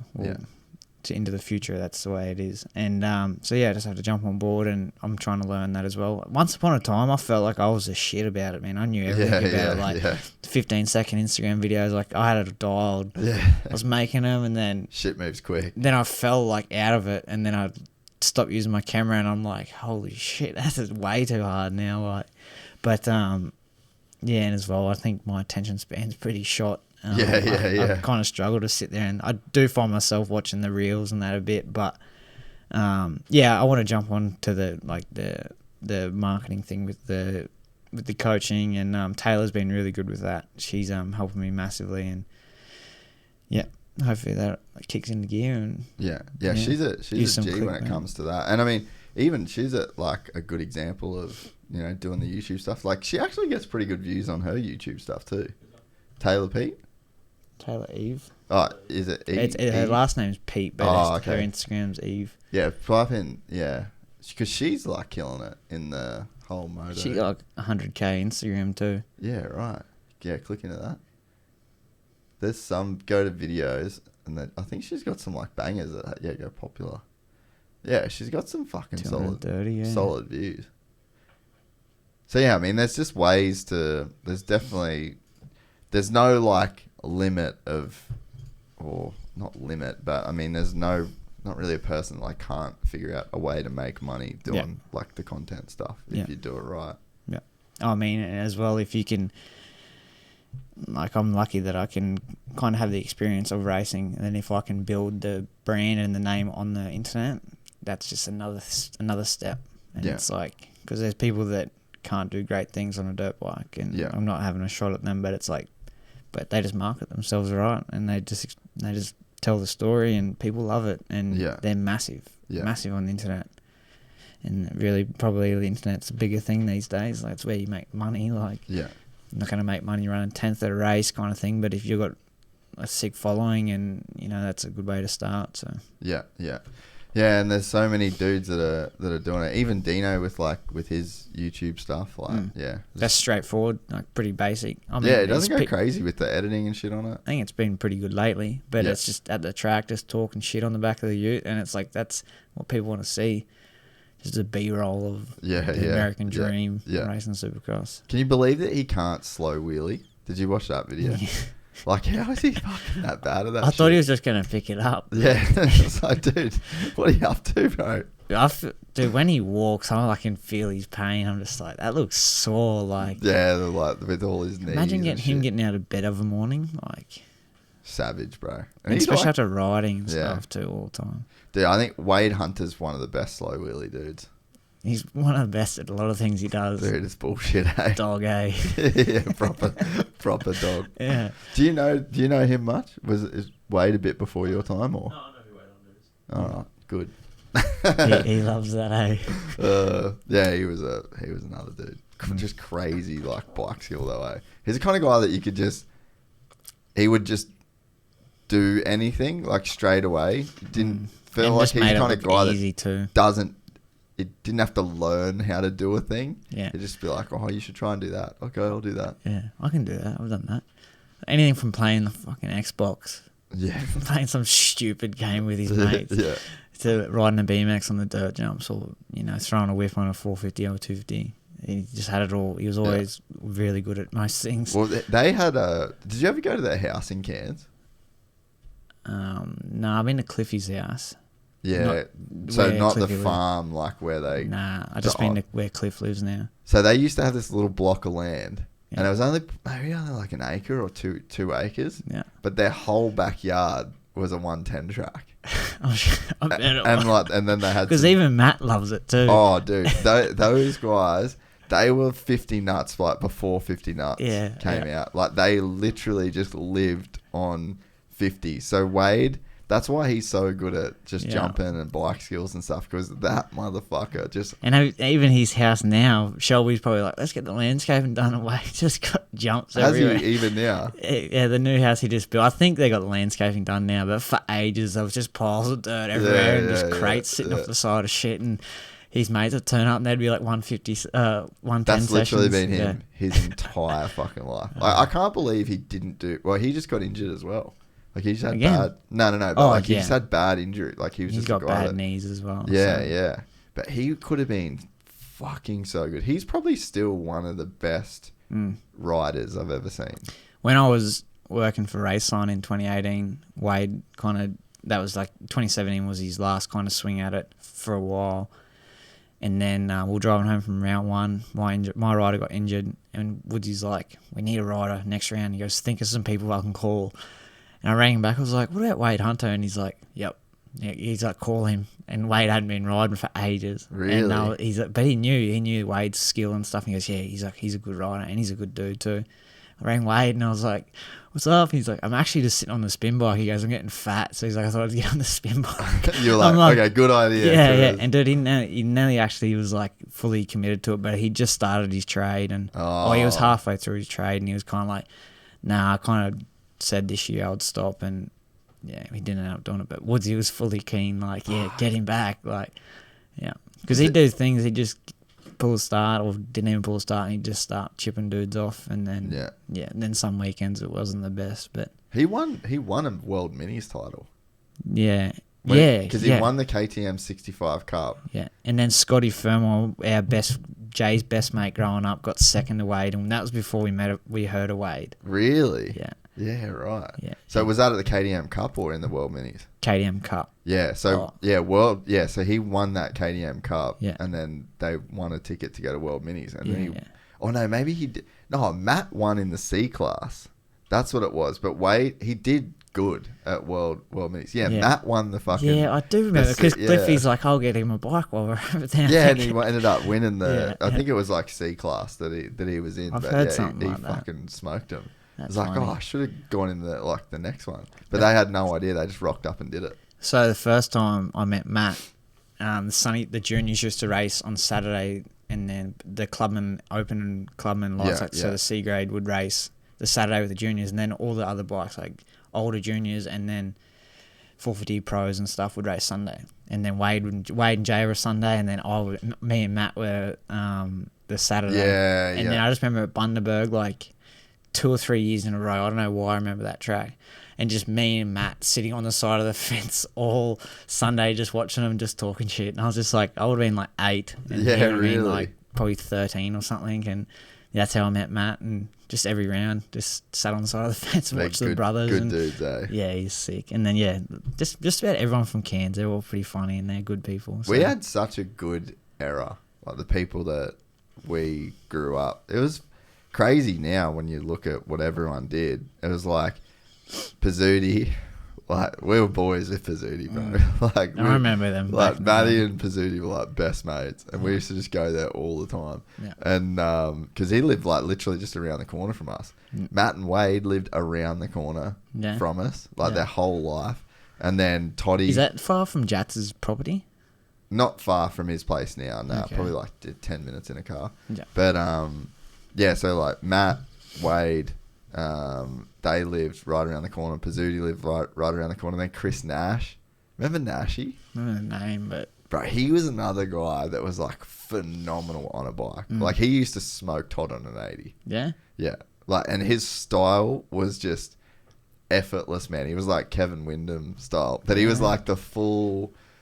He was like the full...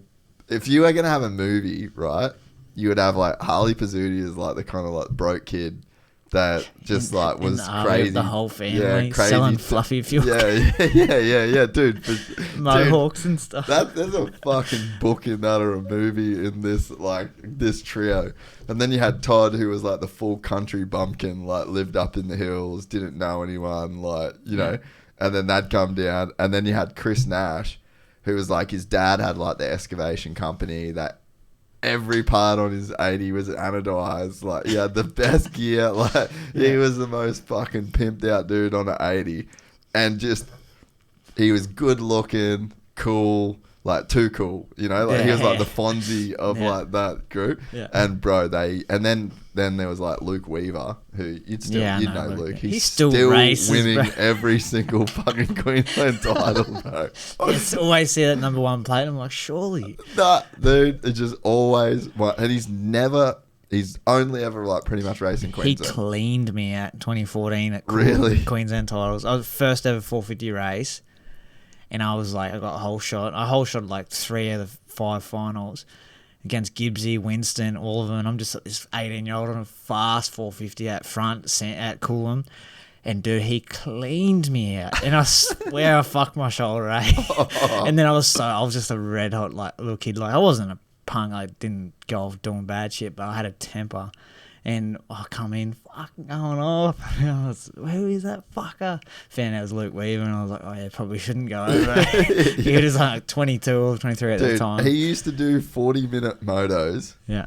He had the gnarliest. His track is like the closest track to Coolum I've ever ridden. Yeah, okay. So like that's why he was so good there. Yeah, and he's tall too. Like, yeah, he was like a big dude. Yeah. But he used to do motos in the sand with no gloves on. Yeah. 40-minute moto. Swear to God. So that's how Matty got good at riding. So like, Matty was always faster than me, but he wasn't like crazy. Now he fucking smokes me. Yeah. He lived with Weaver for 2 years and did like the last 2 years of his building apprenticeship, like living on this farm. Yeah. And he had like 2 KX450s and they were both fucked because they rode just pushed back in their shed after single day and they never washed them. Like full farm life, bro. Like just lean it up against the wall, put chain lube on it. Yeah. And like, so he just fucking rode, dude, for like 2 years. But Luke Weaver was like a local legend, man. Yeah. And he always had the farm, still works on the farm. Is he a builder still? Or? He's still a builder, still runs the farm, and still wins every single Queensland title and like TNQ, CQ, whatever. Just owns that whole region. That's funny. And, that's cool. But yeah, so like those 4 guys. So imagine 4 guys that talented at every single club day. Yeah. And then underneath them, you had Jats and then you had Wade just going at it. And there was like a couple other good dudes, but those two were just like light years better than everybody else. And then so they were 65, like 85s, and then Todd and them 125s. And then guess who was on 65s? Fucking Mitch Evans and Wilson Todd. Yeah. So like literally every fucking Queens. Caleb Ward's in there, and then you had Caleb, dude. He was like crazy good. Like he's one dude that probably should have went further than he did. Yeah. Fuck, I used to watch that dude do some things on a bike, and like at Coolum, man, like he's still probably one of the fastest dudes I've seen around Coolum. Like coming out of corners, I'm like, how's he getting that bike to move the way it is? And it's just like it's like he's just sitting on top of the sand. But I heard he did a lot of riding back in the day, mate. And he rode this track. Cool. Look this up. This will give you an idea of like where this dude grew up riding. Innot, INNOT. I'm pretty sure. OT, and then Hot Springs. There you go. But put it into Google. I don't think anything. Or go sand track. Right, type. Just see if something comes up there. See if anyone rode there ever. All right, let's just fucking see here. Give us a little bit of volume, yeah, tiny bit. I remember going up here as a kid, bro, and trying to ride this track because we used to go up after it rained. Yeah. And it was so rough, bro. And I used to just go, whoa, is this a full Brandon's first race?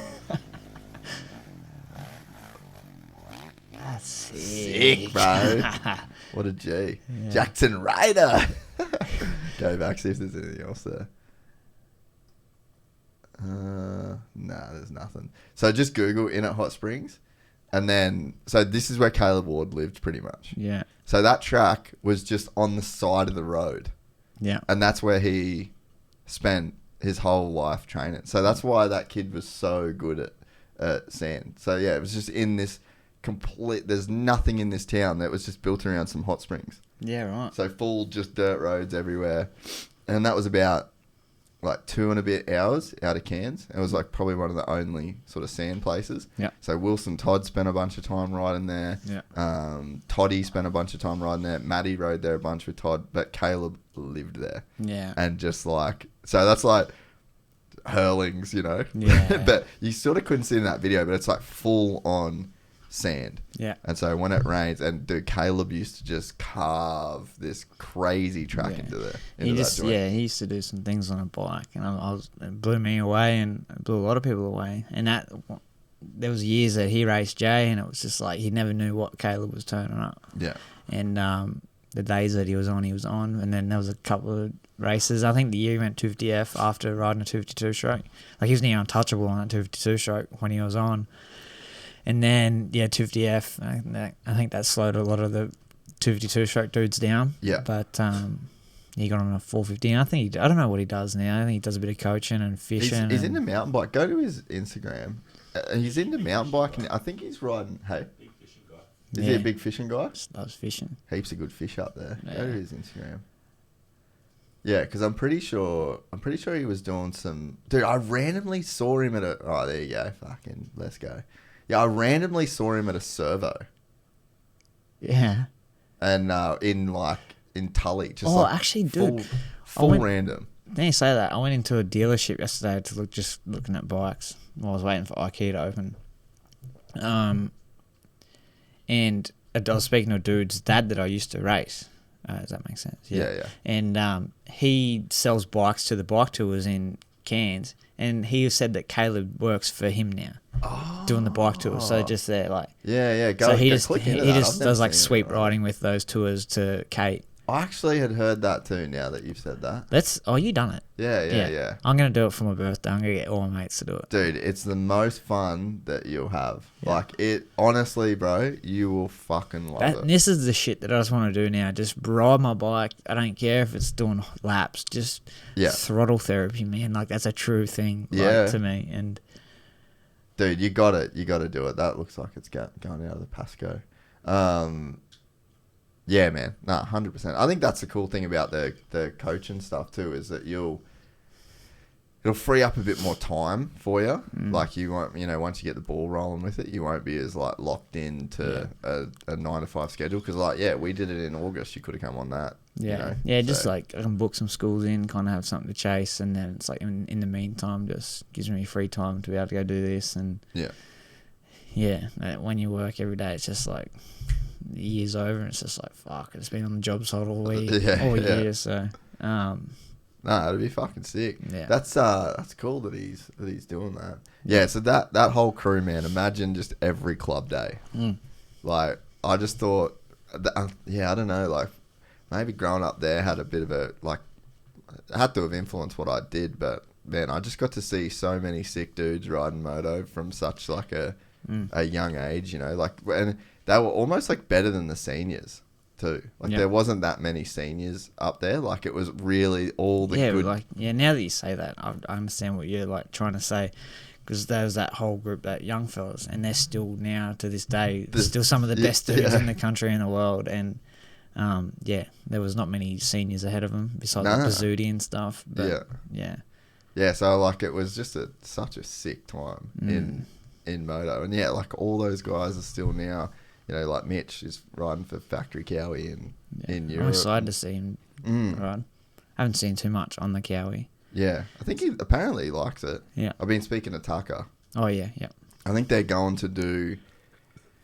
he's going to go do, like, more testing and stuff with him. So, like, I feel like they're putting a fair bit of effort into the bike and the setup that they've got. Yeah, because I think Roman and Mitch went to Japan for a bit for a test, didn't they? Yeah. So that's cool. Like just getting to work in house with the factory. Like that's one sick thing about what Jay's doing racing in Japan, and then being in the World Championship. Like you actually get to work with factory shit. Yeah, and that's another thing I didn't touch on in Hamamatsu, where like Jay is that area. That's where Yamaha is. Yeah, and that's Yamaha Motorsports, not music, just Yamaha Motorsport. So like jet skis, buggies, dirt bikes, boat motors, all that. And then the next city over is Yamaha Music, like amplifiers, all that stuff. Really? But like Hamamatsu's got like a population of 2.9 million. So that's bigger than Sydney. Yeah. And dude, like a massive percentage of that city is just Yamaha. And you forget that it all comes from somewhere. Like just all these bikes that people are riding, like they're not just built in a fucking shed. Yeah.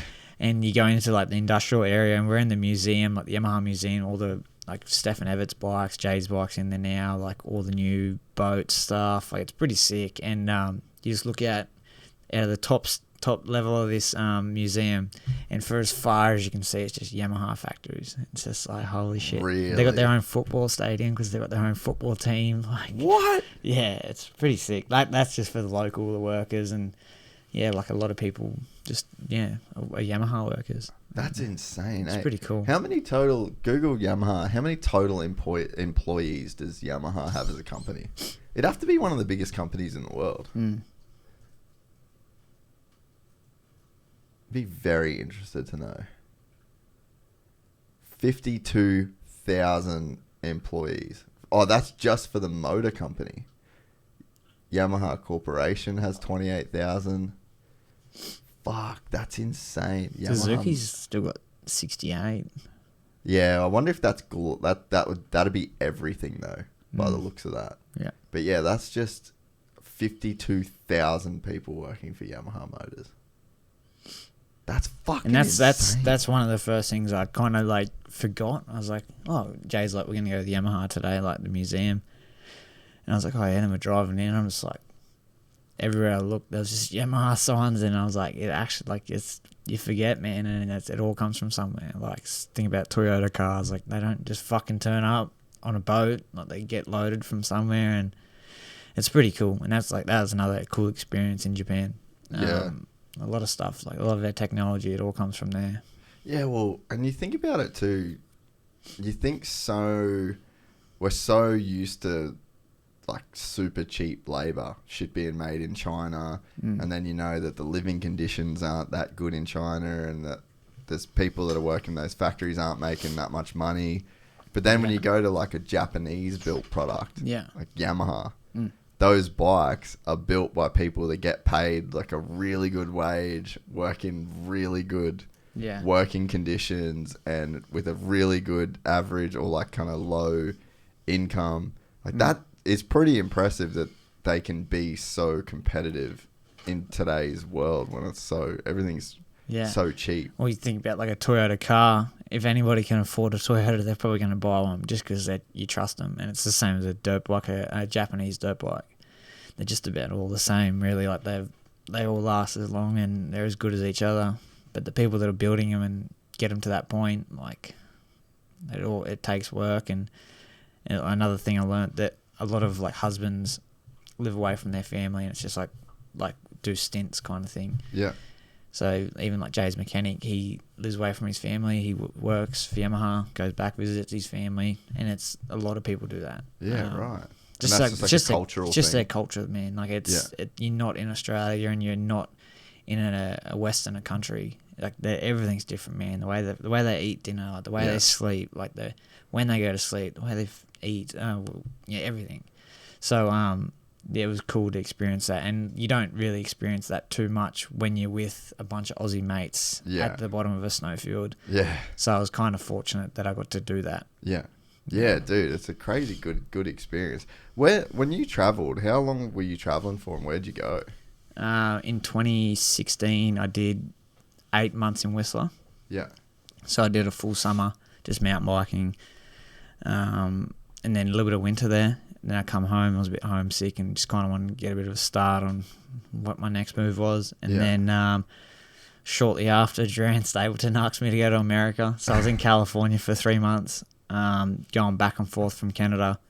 He raced the Canadian Nationals, and our base was California, and we were just flying back and forth. That's so sick. Yeah, man, that's what I was saying before. Like I've been fortunate that I've got to experience some cool shit, and so I did that, and then I come home and I've worked really since. And when I was in Canada, I went to Mexico for a few weeks and did like a dead season there. So between summer and winter, there's a dead season, and just lost my passport in Mexico, and just an 18. I was 19 actually at the time. And how long did it take to get out of there?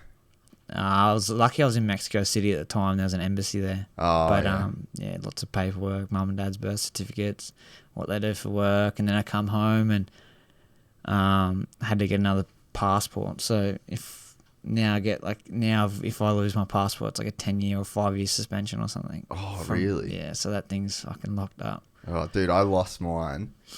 I lost mine right before going, when I was going to go to Bali to see my missus. Literally, dude, like, went to book the flights, couldn't find my passport. And I was like, fuck. I just had it. I just flew to, like, the Bend or something. So, and I had my wallet stolen from my car. So I lost my license. Uh-huh. So, like, and then I just... had nothing. Couldn't be bothered. Like, I just being a retard and couldn't be bothered fucking going and getting my license back.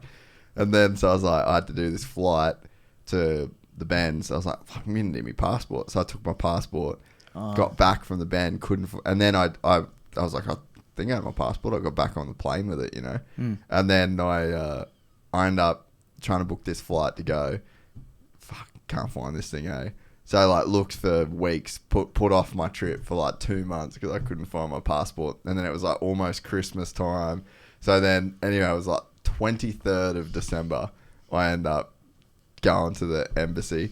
Literally then I went to Bali, and then my mum. Oh, you didn't find it? Nah. Oh, true. So like I had to go get this new. It cost me like $800 to get this fucking passport. My photo is horrendous. Like my beard. Just spent the last month looking for your passport. Dude, literally, I look like the biggest piece of shit. And then I get to Bali, and then Mum's like, "I'm gonna go give your apartment like a bit of a spring clean, throw out some old clothes." Like it was in a fucking book, bro. I used it as a bookmark. And then like there was like a big stack of books on my desk, and then Mum like picked it up, and then my passport fell out. And that's useless now. But I'd been all over the world on that part. Cool, I was like, it was pretty much full. There's only like a few pages at the back that don't have anything in it. Yeah. And like still got all my old US visas and everything like that. So I was like, I'm not really sentimental about much shit. Yeah. But that I was like, oh. Replaceable stuff. Like, yeah. Like, I'm at the point now where I'm just like throwing shit out. I'm like, doesn't mean anything. Yeah. Yeah. And there's certain things. There's some stuff that I want to keep. But so I was like, even though it was a massive fuck around to get that new passport. But yeah, I was pretty stoked to find in the end that, dude, it was the worst, bro. And I was in the doghouse. I was 19 in an Airbnb in. Actually, yeah, we just got to Mexico City. Woke up, boys are like, all right, packing our bags, we're going to somewhere else. Like, I don't know where we're going, to another city. Digging through the bags. I'm like, hey, you still have my passport? And they're like, no, like, you put it back in, we put them all back in our bags. He's like, don't do this to us. I'm like, fuck, I'm doing it to you, bro. And then, yeah, but as well, I think the dudes that were with me, they were a bit older than me, and they were more worried than I was. I was just like, just kind of just like following what they said to do. And they just babied me the whole trip, really. I was a 19-year-old kid just in Mexico roaming around with them. And, I was lucky I got out of there. And I was lucky I was in Mexico City where there's an embassy. Yeah. So I'd hate to be getting through Mexico without any evidence or any ID. Did you have any dramas when you were there? Nah. That's one place I've never been. Yeah, it's like stay in the popular areas. You're sweet. But we were in Mexico City during Day of the Dead. That's sick. And it was sick, but fuck, it's busy, man. Really? Oh. Well, it's one of the biggest cities in the world, isn't it? Yeah. I didn't really know that. What's the population of Mexico City? It's out of control. Like, I think it's literally one of the biggest cities in the world. It was sick, man. Like, experiencing all that shit. Like, it's massive there. Like, yeah, it's ridiculous. 8.5 million, dude. What's got the biggest? Oh, yeah. It's still the highest, isn't it? Yeah, there you go. Oh, just Google, just go biggest city in the world population. Largest city population or biggest, yeah. Oh, take it. Holy Whoa, fuck. dude. Not even fucking... No, yeah, Mexico City, 21 million. I was like, 8 million. Yeah, so, wow. So, according to the World Population Review, the top 10 largest cities by population.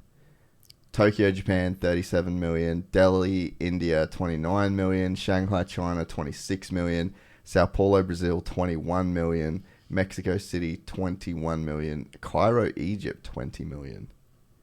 That's insane, bro. Did you see that? Who was that soccer player they've been raving about? Oh, Lionel Messi?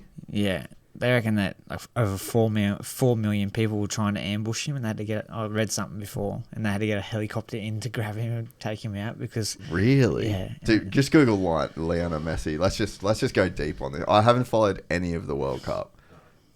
Have you been following it, Griff? Like it's because I follow Bleacher Report on Instagram. Oh, so you're getting it through that. Yeah.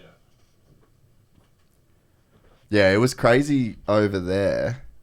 In Dubai, everybody was there for the World Cup. So because it was in Qatar, it's only an hour flight away. Yeah. Apparently, it was crazy hard to stay in Qatar.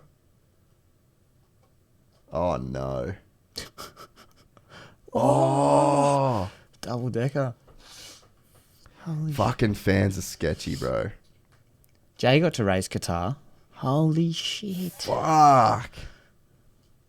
An estimated 4 million people showed up for Argentina's parade. Dude, that is psycho. Dude, that's insane. Do you know when the last time they won the World Cup was? Have they ever won it? Wow. A while ago?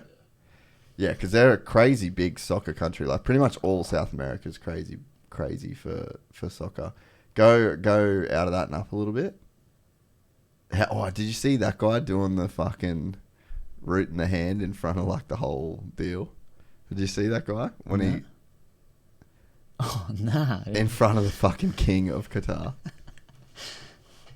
That's so good.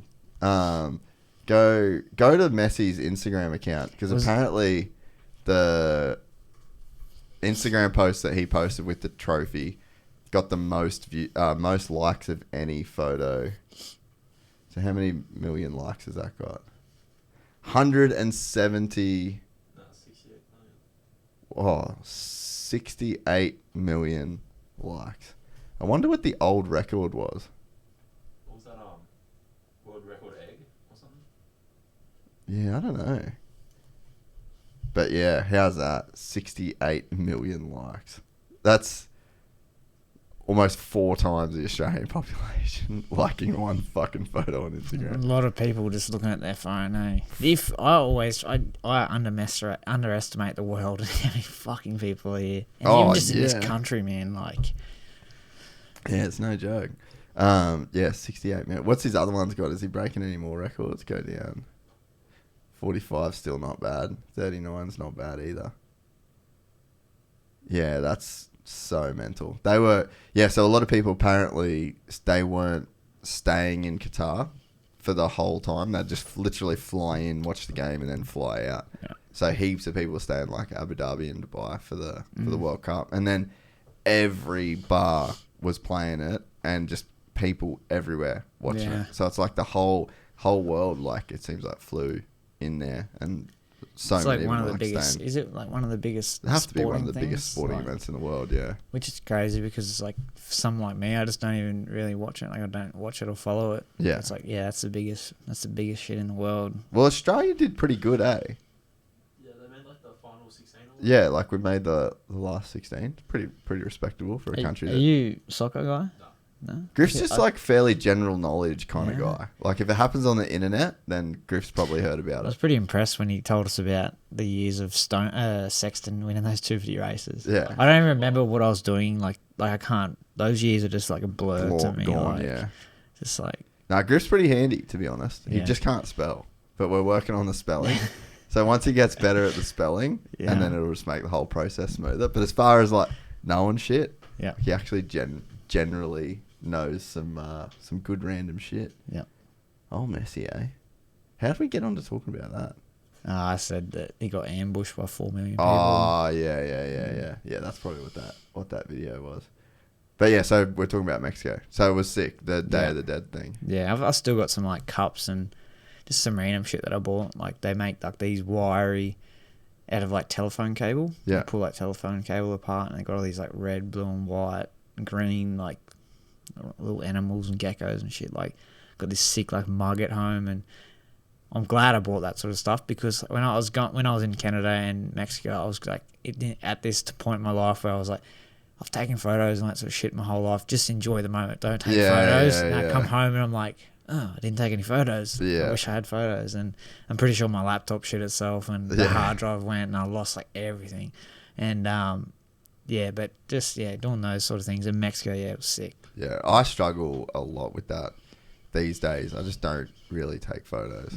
I think we're gonna buy myself like a nice little, like a good quality camera. I think that's one of the problems is because I spent my whole life taking like really good photos and like really good videos using all the best equipment. I just feel like if I can't take a really good photo, then I just don't really want to, like, I'm not like an iPhone photo kind of guy. So I think I need to do that because even this trip, like I posted then you just pictures. end up shit on your phone, man. It's just like... Yeah, but if you've got a camera... and that's... Like if you're using a little camera, then you kind of... I feel like a little bit different. Yeah, you throw it on your computer and put it in a folder and it's like, there's that. That's for a rainy day kind of thing. Yeah, but I just never... Like when I posted some pictures from Dubai, but I like literally had fuck all in the end day, and it was like... It's like I said, like, you just try to enjoy the moment, eh? Like, not be stuck on your phone. Eh? It's nice to just pull it out, take a snap, but yeah, it's nice to just be like, fuck it, don't even pull it out.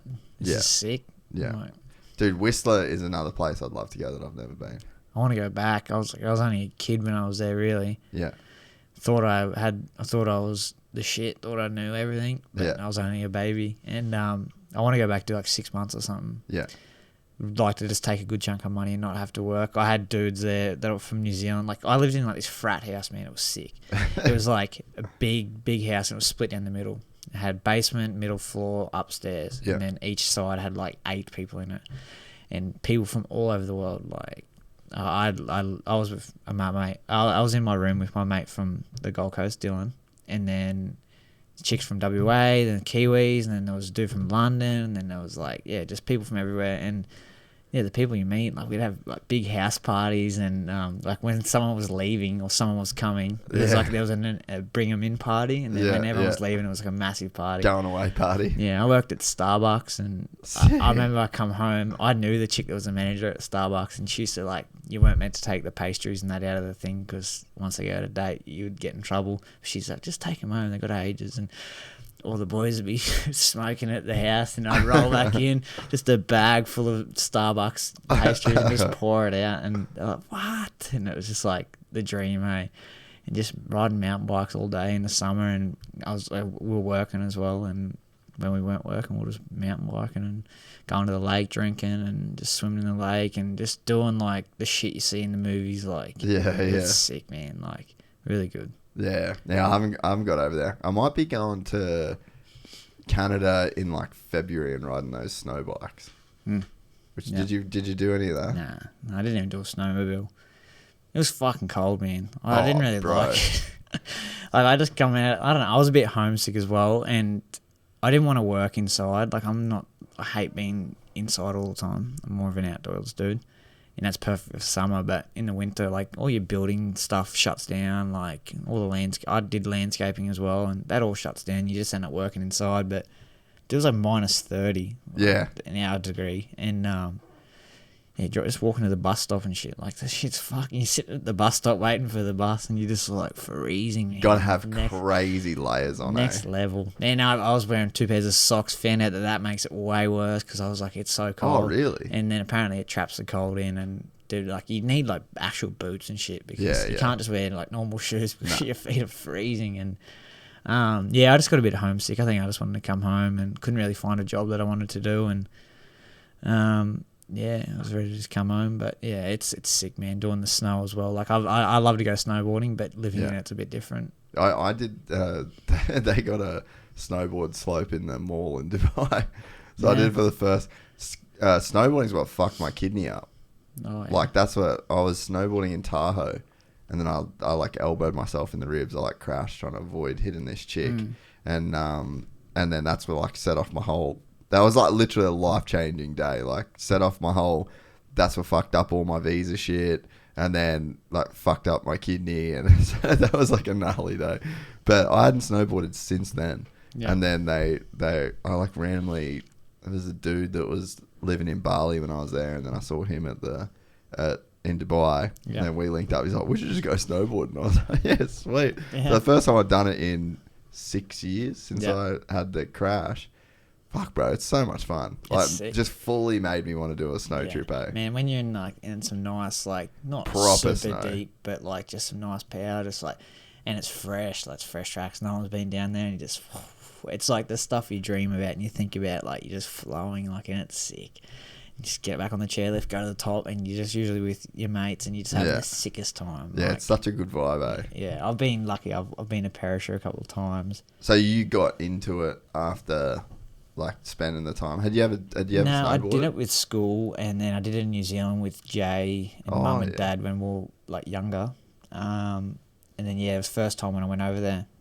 But you're with mates that have done seasons before you, so you're picking it up because you're with good dudes straight away. And I picked it up pretty quick. I mean, I'm not great. It looks they make it look so easy. Like it's the same as dirt bikes. Like we make it look easy, but like you forget that those dudes have been on snowboards their whole life, and it's hard to like grind and like just jump and shit, like keep your balance and stuff. Like it's pretty gnarly, but like I'm not the biggest cold guy. Like I'd rather summer. Like I'd rather go mountain biking and stuff. And summer on the coast is brutal, but like a summer in Whistler is sick. Like, top of the mountain, there's still snow on top of the mountain. Yeah. You just ride your mountain bike through it, and it's just like fresh, and it's like it's not too hot, and big days too. You do so much. You go to work all day. Go mountain biking all up. Go down to the lake. Get on the piss, and just live that life. Dude, there's some people that live that life for years and years. It's easy to get stuck in that trap. It's not a trap, but like it's easy to get stuck in that life. But yeah, people just get stuck in the partying and stuff. And what was the Canadian Nationals like? Yeah, good. Who was riding that? Jacob Hayes was racing at the time. Yeah. Jess Pettis. There's a couple other dudes, but they were quick. Yeah, like quick. Oh, I think Nicoletti was there as well when I was there. Yeah, it's sick. Bit Australian, similar to Australia. I think a bit more organisation, like great sponsors and trucks. Yeah, probably the same as Australia. Like not heaps of big semis and shit, but yeah, good tracks too. Like just they always look good, those tracks. Yeah, and that was the cool thing. Like just getting to like go back and forth. We drove to the first round of the Canadian Nationals. Where from? From California to... Oh, wow. I don't know where it was. It was like 30 hours, but we drove through like Washington, and like it was the sickest drive the whole time. It's never like, when are we there? Well, how long to go? It's just like, fuck, this is sick. Like seeing the whole of, like not the whole of America, but a good chunk of one side of it. Yeah. Yeah, you pretty much go up like the Pacific Coast Highway the whole way up there. Yeah, and then so the first round we dropped his race bike off, and then we drove back. And then we were just flying back and forth. And then then Drew ended up getting hurt, like probably 3 or 4 rounds to go. And I was like, oh, I'll go home now. He's like, nah, fuck, just stay with me.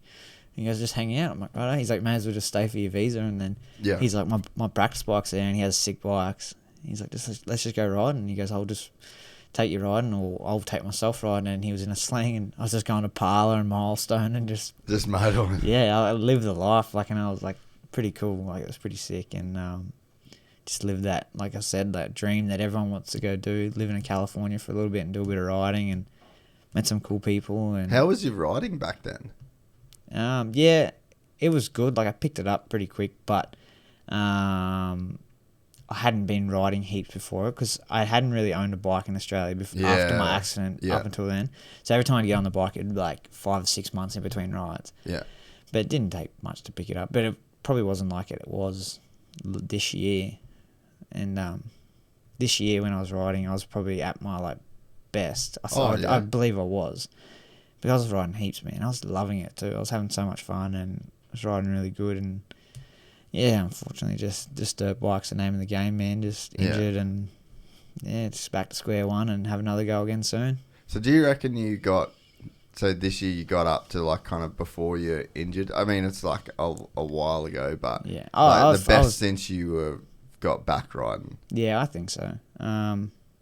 Obviously, I believe I'm faster now, but just better rider, more aware. Technique, style. I've learned a lot from Jay as well. Just even doing our schools, like from the first time we did a school, there was no like me and Jay didn't go through anything. I'm just kind of like learned with the school and just started just being his side guy. Yeah. And just kind of had to do it as well to be showing the kids, and that's kind of that's all I've known for the last 5 years that me and Jay have coached, and that's my muscle memory now. Really, get on the bike, and I feel like I do most things correct without being cocky. But yeah, I'm pretty confident I can get on a bike and approach most things correctly and do most things right. And it's something that I've always had people tell me, oh, your style's great, blah, blah, blah. And I'm just like, fuck, is it? Like, mate, he's just saying this because everyone says it. Like, when I was a kid, I used to think that people were talking shit. And I didn't like my style. I used to thought I had chicken wings and shit. But now I'm kind of like, I can throw a whip and I'm like, it all falls into place. But yeah, like, it's the same. Anybody can do it. It's just like when you do it right, it's just poetry in motion. Is that correct? Poetry in motion. It's just like when you're doing the things right and you break it down into smaller things, it's like it's possible to be riding a bike smoothly and safely and with a style. Like it's, some people are gifted with it, but there's no reason why you can't pick it up. Yeah. Dude, even, I've definitely improved a lot in the last couple of years. Like, and that's just because you focused on it. Yeah, I just literally tried, And, this year, I've done no riding this year. This year's been so shit for me personally, riding. But I feel like I've even got better and better. Like, every time I'm riding, I'm just getting better. But that's just because it's the only thing I'm, focusing on, you know? Yeah, you just make it aware. Like, you got to just be aware of it. Yeah. And it's not just get on the bike and... Because it's easy when you don't ride for so long, get on the bike and just try and just send it and just not worry about it. Once you've been at a level before, nothing meets that unless it's better or as good. Yeah. It's the same as anything. But yeah, you just like those times you get back on the bike, it's like, all right, slow it down, work on those things, get on the toes, get the hips unlocked, all those sort of things. And next thing it's just like you can ride any track. And I get people so much now, like, oh, this track's shit. Yeah, pay this money to ride this track. Oh, but I'm just like, it's the way it is. If you want to ride your dirt bike, pay the money, but maybe adjust your ride and fix your ride so you can ride any track. Yeah. And make it. Who gives a fuck if it's dry? Yeah. Who gives a fuck if it's ruddy? Just ride the track, man. Like, and if we're not you've here got to, the skills to ride it. We don't have parlour at our doorstep. Yeah. And we don't have this mint track. As much as we want it mint every time we ride, it's just like we don't live in a perfect world. You can bitch and moan all you want. It hasn't changed in the last 30 years, so what makes you think it's going to change right now? Just fucking adapt to it and just ride it. Yeah. I can go ride a track that's beat, and I just kind of like, it is what it is. Just, let's make the best of it. And that's just a part of growing up as well, I think. Yeah. Man, there's people that are much older than me that still do it, and I'm just like you're just beating an uphill battle here now, bud. Yeah. So. Well, I think another real good example of someone that's gotten a lot better at riding is Rones. Like, dude, in the last couple of years, like, I wouldn't say he's gotten much faster, but I don't think that's what he's trying to do.